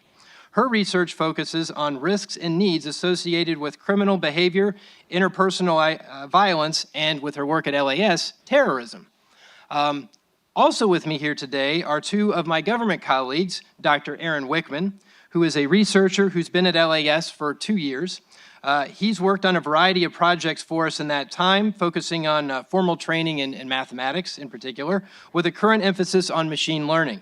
Also with me is Sarah Margaret Tullis, an analyst with a background in Middle Eastern history, who's been at LAS for 2 years as well. Sarah Margaret was our government lead for this year's anticipatory thinking exemplar, and she will lead our human-machine collaboration team next year. At this juncture, I'd like to kick this off with a question that I will pose to all four of our panelists, and that focuses on the interplay between analysis and science. So what I'd like to ask our panelists to do is to reflect for a moment on your work with LAS. And I think we'd be interested in hearing to what extent has the interplay between analysis and science, or scientific principles more generally, shaped your thinking and outcomes? In other words, using science as something that, in Chris Cook's words, makes it work. I thought that was a very good analogy, by the way, Chris. Thank you for that. And how did it ultimately play out? We are, of course, very interested in outcomes. And I guess we can start on this side of the table and work our way down. Dr. Wickman. All right. Everybody okay? That's good? All right. Thanks, Ryan. Thanks for the introduction. I'm going to cheat a little bit, I think, in this to answer this first question. And because this, I'm going to start with myself a little bit before I came to LAS. And it's important because it was also one of these like driving reasons why I wanted to come here and why I thought this would be a good place to be as a government researcher for a few years. And so, in a previous life, in a previous office, I was working with the government. I was a technical lead or a mentor, or I think my official title was data science imagineer. And we had a team. We had like 6 or 7 teams. Each had about 2 or 3 people. And in today's speak, it was kind of like pseudo data science. We had people coming in, working on data, working on problems, trying to solve things quickly. And there was a big focus on failing fast, all the buzzwords. We were innovating. We were trying to pivot quickly. And that was all happening. Things were good. And one of the first teams that I interacted with, they had a problem, right? They had these interactions with the user. It was really well. They understood the problem really well. They got some toy data. They did a whole bunch of research, understood the background of the problem. They were very innovative in finding and adapting like novel techniques to solve the problem they had. And they had a really good understanding of how these techniques would solve that problem. They implemented, and they were like, my results don't make sense. What do I do? And we took a step back, and we looked at the code. The code looks great. What is your technique? Oh, that looks good. That's really creative. Well done. And we kept moving through, and we eventually got back to the very starting point and looked at their data. And what we noticed and we found out is that they actually didn't look at their data. And so they had an idea of the problem. They had a solution that they wanted to apply to it, and they just implemented. And there was no analysis that actually happened of the data to understand. And so that was a problem. Thankfully, that was an isolated situation. But we took a step back as a group and looked across all these teams.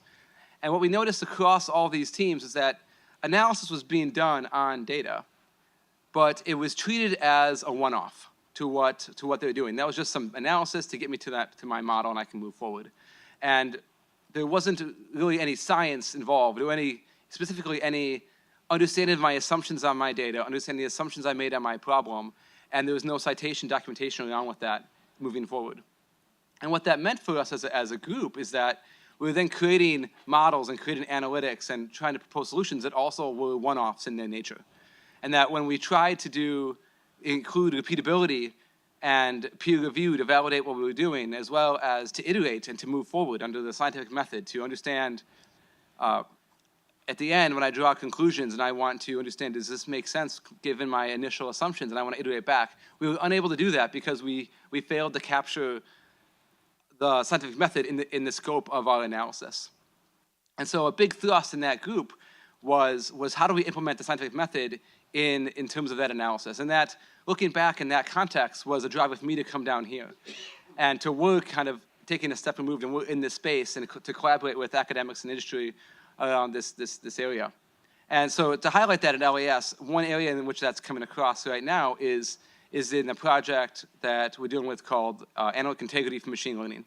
And in that space, thinking about what is starting with data analysis again, like what are the assumptions I'm making on my data? How do I use that to inform the models I'm going to build? And keeping track of that and keeping that through to enable the repeatability and to enable iteration then and the feedback that we need to ensure, in this case, in the data science machine learning space, the iteration we need to learn, as well as just to ensure the science is a part of, and the scientific method is a part of the analysis and the conclusions that are drawn. Thank you, Dr. Wickman. I think you've done an excellent job of highlighting an area in which LAS offers a lot of value, that ability to take a step back and start focusing on rigor and seeing where it can take us. Dr. Fing. Oh, thank you. In the past 2 years, I had the opportunity to be a part of a team collaborative team at LAS working on understanding anticipatory thinking. And so this project focuses on building knowledge to understand how people really imagine the possible futures and analyze them. So I think by nature, this project itself is actually an interplay between science and analysis, because this is one of the goals of this project was really to build a scientific mental model or cognitive model understanding, as well as a measure that gets validated of individuals' anticipatory thinking. So we've been working on this project and developed a measure and validated this. And all these are taking the well-established scientific methods. So I think it's one example of how to think about the science and the analysis together and have them mutually benefit each other. Yeah. Thank you, Dr. Feng. That aspect of measurement is certainly very important. Oftentimes with analysis, the work gets done and you move on to the next task. Coming up with concrete, repeatable measures is crucial for proving the validity of certain approaches. Thank you for that. Dr. Desmarais. Great. So just two comments as we're sitting up here. The first thing is that it dawned on me that I've been here longer than any of these other players at the table. And I think that's a testament to the fact that this has been an area of work and a relationship that has just excited me from a scientific point of view, and I just can't get enough of it, frankly. The other thing is that the arrogance of a tenured professor, I came to the table with no notes. So what I wanted to talk about, you're welcome.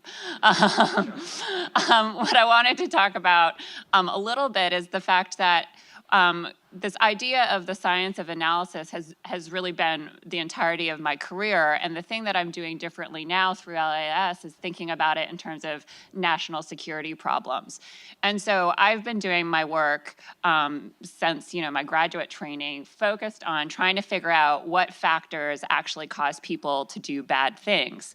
And so using that evidence, that science, then using that information to share it with psychologists, with clinicians, with courtroom actors like judges, to really then say, okay, is this person in front of you truly a threat in some way, whether that's interpersonal violence or now in terrorism? And so when I got into the area and started meeting with folks at LAS and asking questions about, what is it that you look at when you're doing an analysis, there was a lot of anecdotal information, and it dawned on us that there was not actually a lot of evidence in the way that we would construe of it from a scientific point of view. And so this is really just an extension of work that's done in other areas to bring that science to analysis. And as Ryan and I were talking last week about the panel, to this idea of making decisions under uncertainty. Because when we do make decisions under uncertainty, which is a whole area of study in psychology, we know that we can be highly influenced by either the shiny thing in front of you, whatever is most salient, or even our personal biases and experiences, whatever that might be. And where I really see this interplay is that the method that I use in my own work and that I train others to do is about integrating that experience and professional judgment with the evidence from the science. Thank you, Dr. Desmarais. One of the things that fascinates me about our panelists here and really all of the performers and contributors that I've met at LAS is being an analyst here allows you to have a veritable grab bag of disciplines to draw from, to enable you to find out what works and how to apply insights from fields like forensic psychology to areas like terrorism analysis that maybe haven't previously been explored. Another great advantage that this place has to offer. Sarah Margaret, your insights. So all the comments have been really great so far, but I want to hit on a couple of things folks have already said, particularly since I get to work with all of these people, so that's pretty helpful. But working on the anticipatory thinking project was a lot more research heavy than anything I had done at work in a while. So being able to go through some of the processes that research goes through oftentimes, like literature reviews or designing demonstrations and experiments, was really useful for me to kind of bring that back and think about how some of that could be paralleled in the analytic work we do, and how we could take some of that back and some of the rigor, like Aaron was saying, and things like that. The other thing I've noticed listening to everyone's answers is that during my time here, I've worked with psychologists a lot, which is starting to make me a little self-conscious now. But so some of those domains that I did not interact with a lot during my work with the government has been really useful and insightful to offer a lot of different things from those scientific approaches. But what was also interesting to me is how many questions the different academic and industry partners had about analysis and what analysts do. And I really thought it was going to be a lot more of me asking questions, and they would ask me so many questions, and I would have to attempt to kind of coherently describe sometimes what analysts do and the type of work they do in some of those environments. And I think that back and forth through the different projects really benefited both sides and, you know, gave better way to better design projects, more effective topic domains for some of the experiments and demonstrations that we've been through. So that back and forth collaboration between the science and the analysis, and so the scientist and the analyst, I think has been really useful and just has flown really nicely through the different projects. So.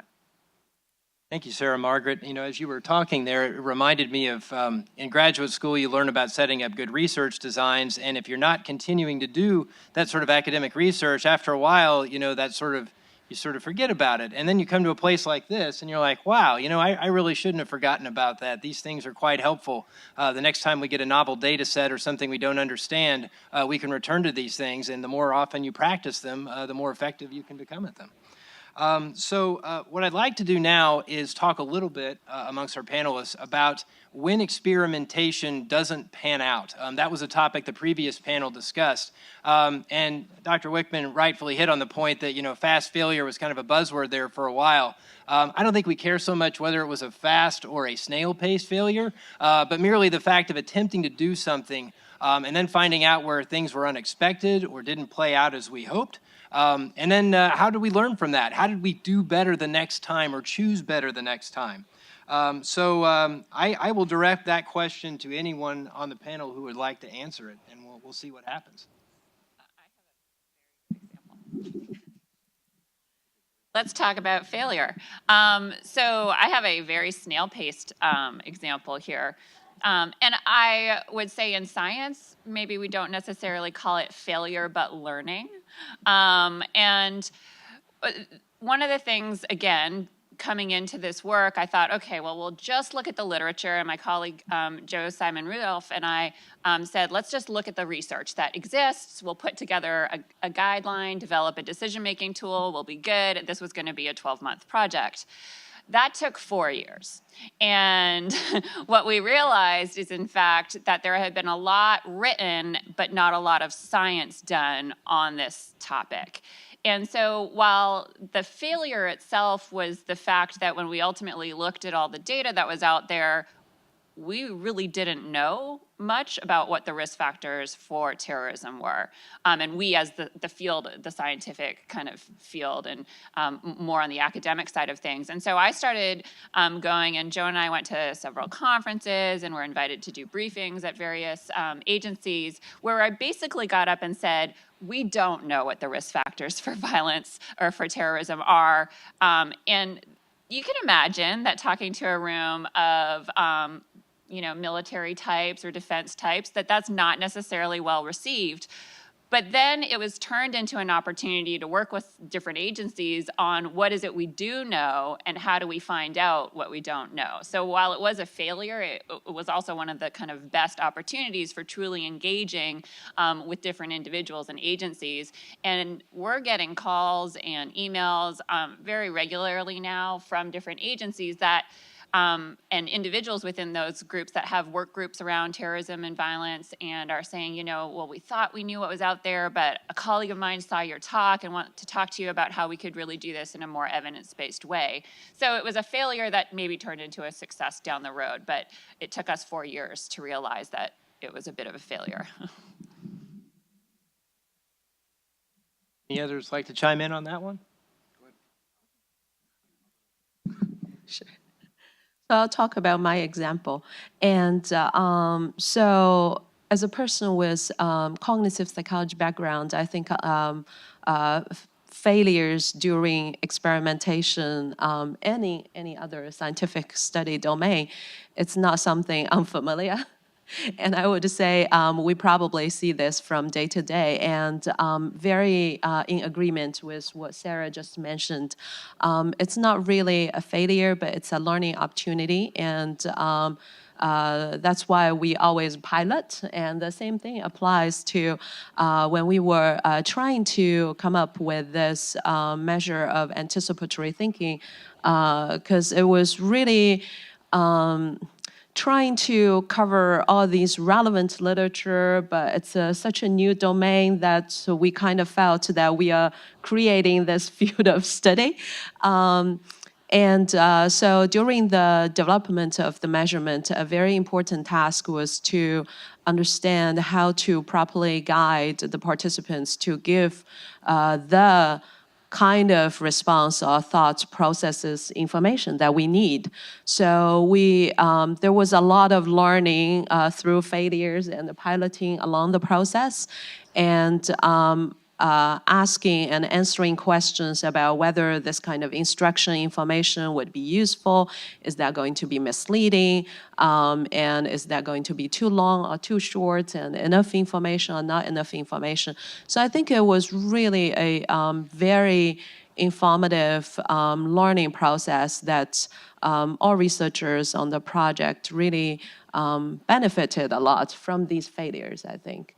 And another example that I was hoping to discuss is, I wouldn't say it's failure as well. It's more like a deviation from the predicted results. It was more from a driving study that I did a few years ago, that we were trying to understand how drivers are going to interact with highly automated vehicles, and whether any distraction activity is going to do anything. So we recorded their engagement in non-driving related activities during automated driving, and was actually hoping or predicting to find these regular patterns or negative impacts of driver distraction on driving performance.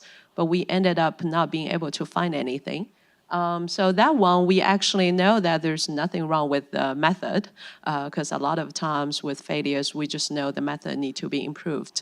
But really, it taught us a lesson about the interesting dynamics of human attention. And I keep talking about this because I study human attention. And when we are doing automation, that we are underloaded, and so engaging in some task kind of keep people being alert.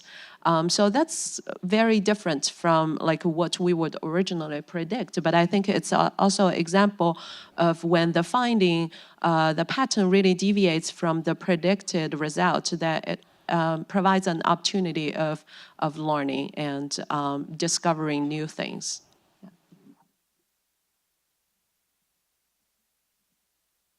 I might add two, actually. One quick one, one a little bit longer. But we've actually seen, I believe, a good example already today of, and I like the rebranding, this is not failure, this is learning, that we see that I really enjoy within LAS itself. And like Allison gave a really good overview of 2018 and what we've done this year, and a quick preview of what we're going to head into 19, and you notice some names have changed. And to me, that's one of the greatest parts of LAS. We have this iterative cycle that we also see within the research that we're engaged in, no matter where we come from, the government or the academics or industry.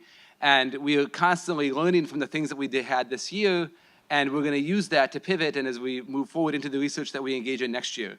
And we have this constant iteration at LAS, and that's a really good example. Whether you call that failure or learning, I think there's just a nonstop understanding of this interplay between the science and the analysis and how to move forward. As an LASer, using the noun, that is, it's a really enjoyable part about being here. Personally, there was an example that I was engaged in recently, well, a few years ago, but it was a machine learning project. We wanted to do some classification. And what was interesting about this project is, by by one set of rules, we were very successful. We got some data, we built a model. It had a really good influence, and everyone, our user was happy. And what we learned, though, in the process is that, especially in the machine learning area, is that there was more than one user. And there was more than one person that was interested and would be interacting with what we were creating. And so, in particular, in this case, and in particular, because we didn't think about that in advance, we did not include that in the design of our experiment, and therefore what we built was a one-off that couldn't be reused. We didn't have repeatability. We didn't really always capture our assumptions on our data, and therefore it was stagnated. And in particular, we didn't understand the people that were going to come alongside of our project and to help take it and really push it to, like, I want to say the next level, but be able to use it in a more of a formal setting. In this case, it was thinking about how, in this machine learning use case, how the engineers, the technologists were going to come alongside of this project. How potentially another data science team might want to look at this and use this again from the repeatability perspective. How someone from a policy perspective might want to overlay and look on this project and understand it and validate it according to their set of rules. And then at the end of the day, as well as the user and how they're going to use it and what is the validation, the criteria that they have on that.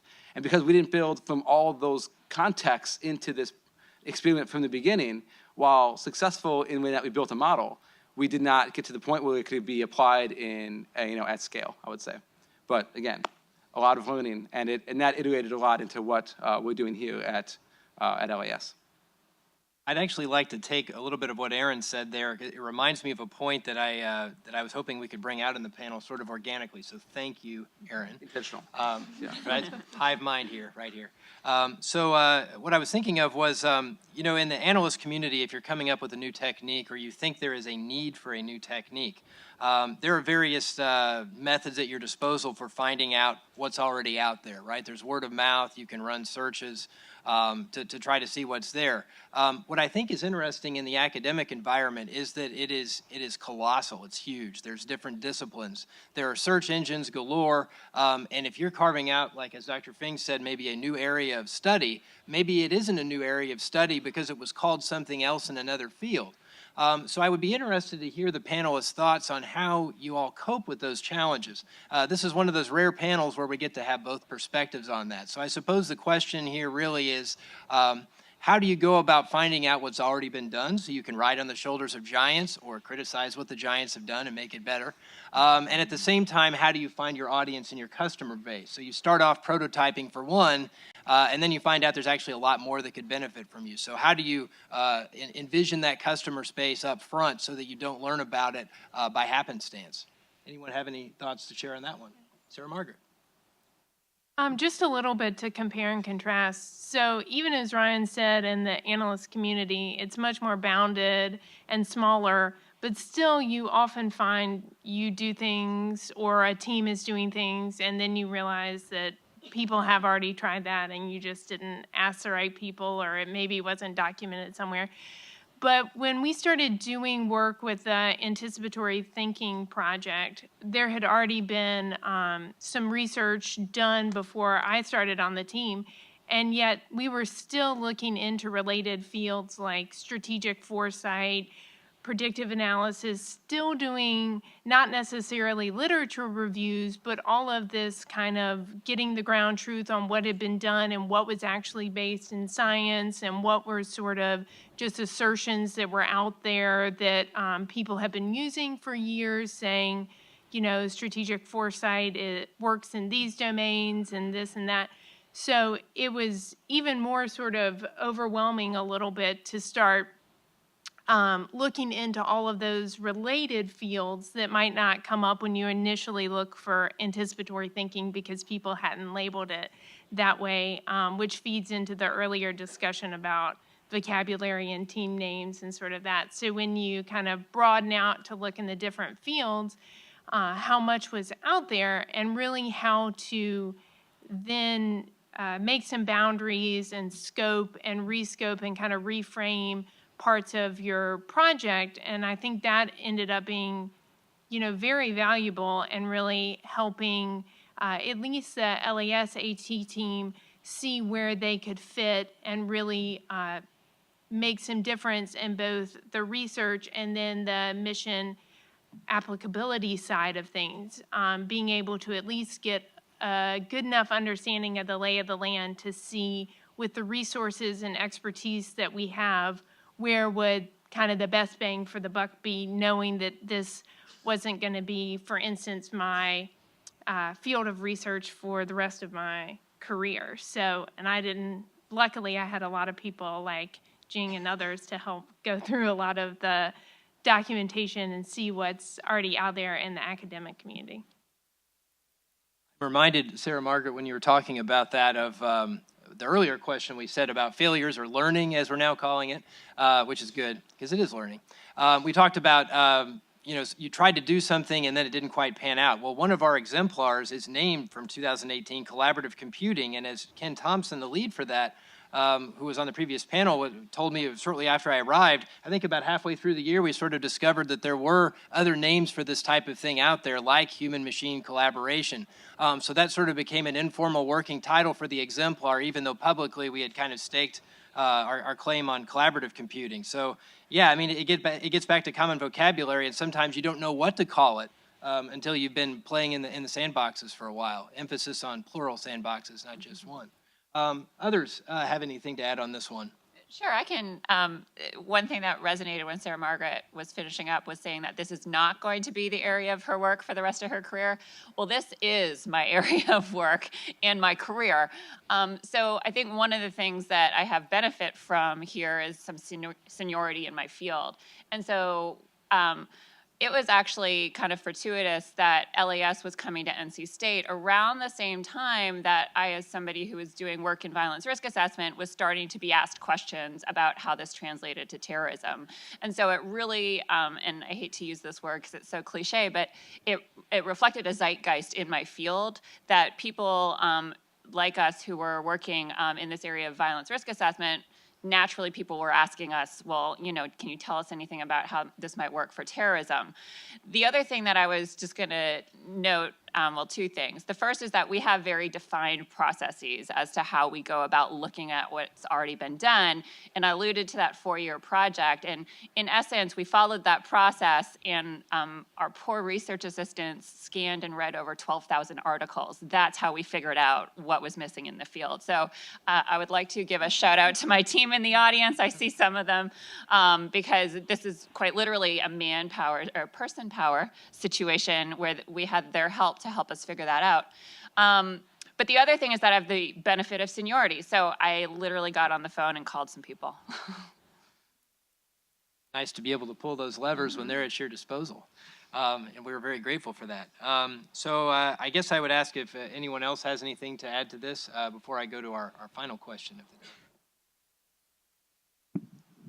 So I think I will just add what I think really I learned a lot or benefited a lot from this anticipatory thinking project is really learning how to work in the environment that not only have multiple sides from the academic disciplines, but as well as government researchers. We had Sarah, we had James, and really helping a lot and helping us, people who work in the academia, in the lab, doing rigorous research, but often forgetting about making a good connection to the applied domain and really helping us to find the connection between the fundamental science and the applied questions, and also kind of feedback to improve the methodology that exists there. Yeah.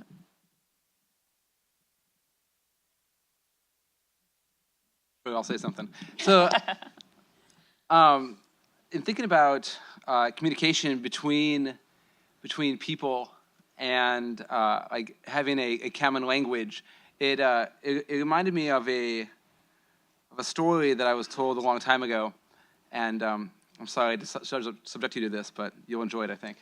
So there was 3 people hanging out one day having coffee. There was a physicist, a biologist, and a mathematician, and they're having coffee, enjoying conversation. Look across the street, and they see a house, and 2 people walk into the house.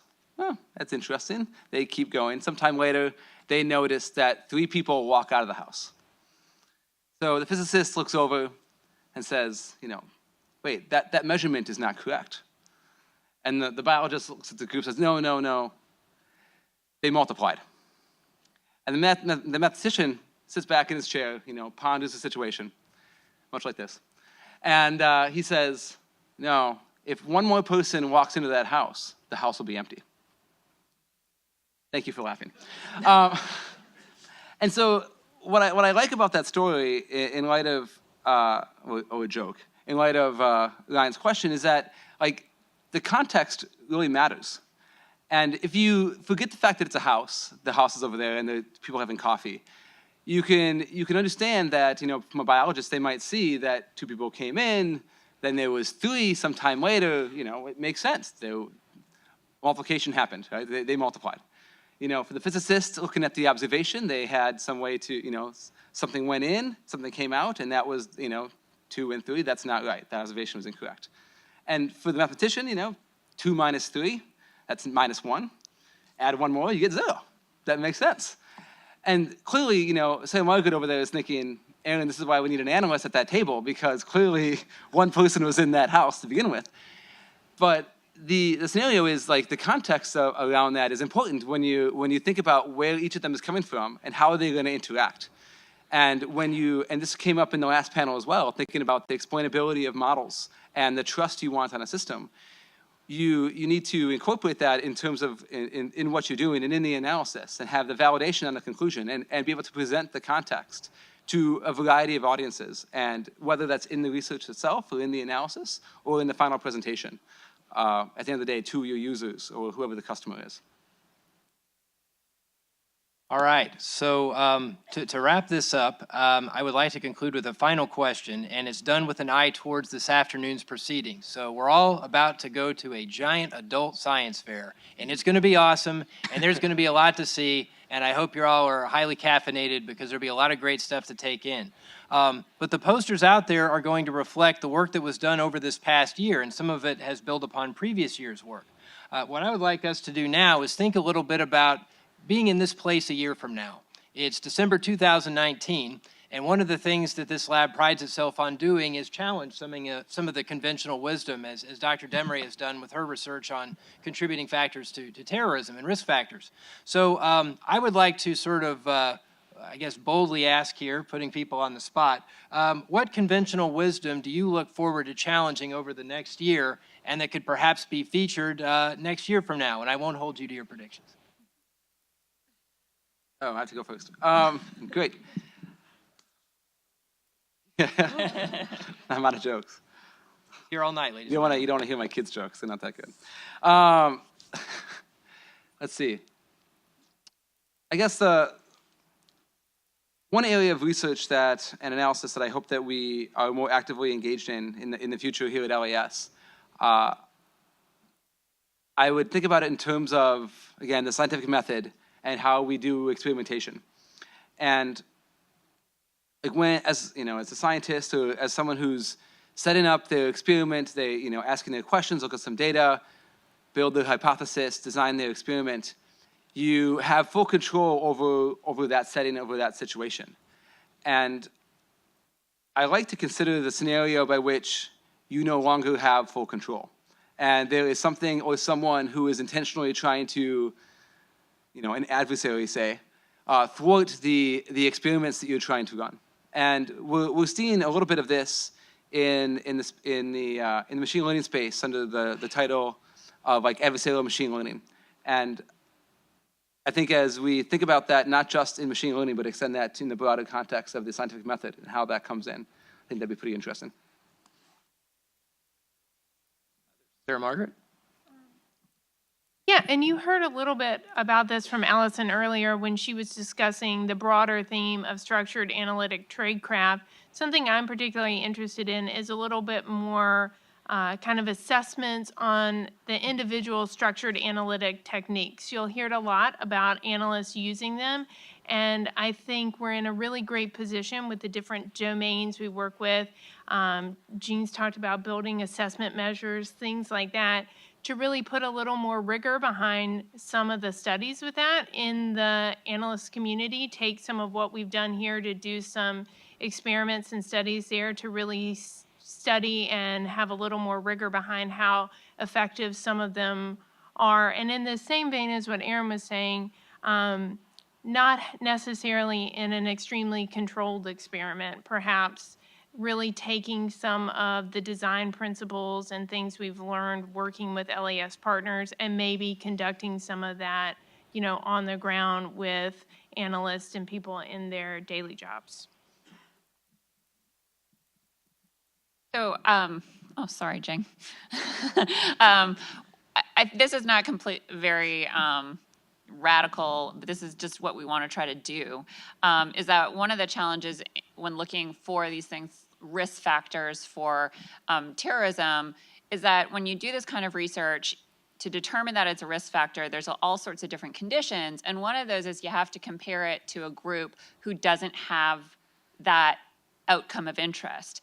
And one of the challenges in our area of work so far is that when we're looking at the characteristics of terrorists, we're always comparing it to other groups of terrorists or other radicalized individuals, which is just speaking to how these groups differ, but not how they differ from individuals who are not engaged in terrorist activity. And that is one of the biggest conundrums facing this whole area of research that we're involved in. And so I'm hoping that in the next 12 months, we're able to set ourselves up, and we have some ideas about how to do that, to actually start looking at true risk factors and contributing factors in a more meaningful way, instead of just describing what the characteristics of these individuals are. Because, and I just want to give this analogy because I think it's so helpful. There was a lot of talk about aluminum, pots and pans causing Alzheimer's for a while in the 90s. And this conclusion was derived from the fact that 99% of individuals with Alzheimer's had used aluminum pots and pans. Well, so had the rest of us. So 99% of those of us without Alzheimer's had also used pots and pans. And so if you're not comparing between groups to see how that actually distinguishes people rather than just characterizes them, we're not truly able to talk about these things called contributing factors or risk factors. And that's a huge challenge. And I think through LAS for the next 12 months, that's what we're going to try to do, is to be able to set ourselves up. So to preface that, all our posters you're going to be seeing this afternoon are talking about characteristics of groups. I think there's still value in that, but if we're going to get to that point of doing more work on these, risk factors, that's where we need to go.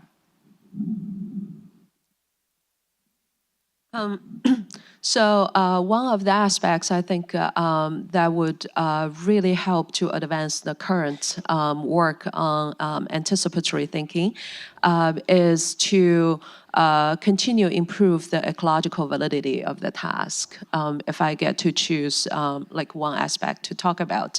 And I think we pretty much started with a as rigorous as we could in terms of the method, but in the future years of work, I think there are a lot of benefits trying to connect it more tightly or with a multi-wave like a progression to approximate more closely the real analysis process, so we get to understand more dimensions of the task. And as well as really improving the ecological validity, so we understand what's happening in the work domain. Yeah. Aaron, you got 30 seconds. Oh, you did. I'll take more. Look who needs lunch. All right, so thank you everyone for being with us here today. We hope you all have a great lunch and come back for our awesome adult science fair. Right on time. That is pretty impressive. So if you all can wait for just a second, I'll do a couple of quick logistics announcements.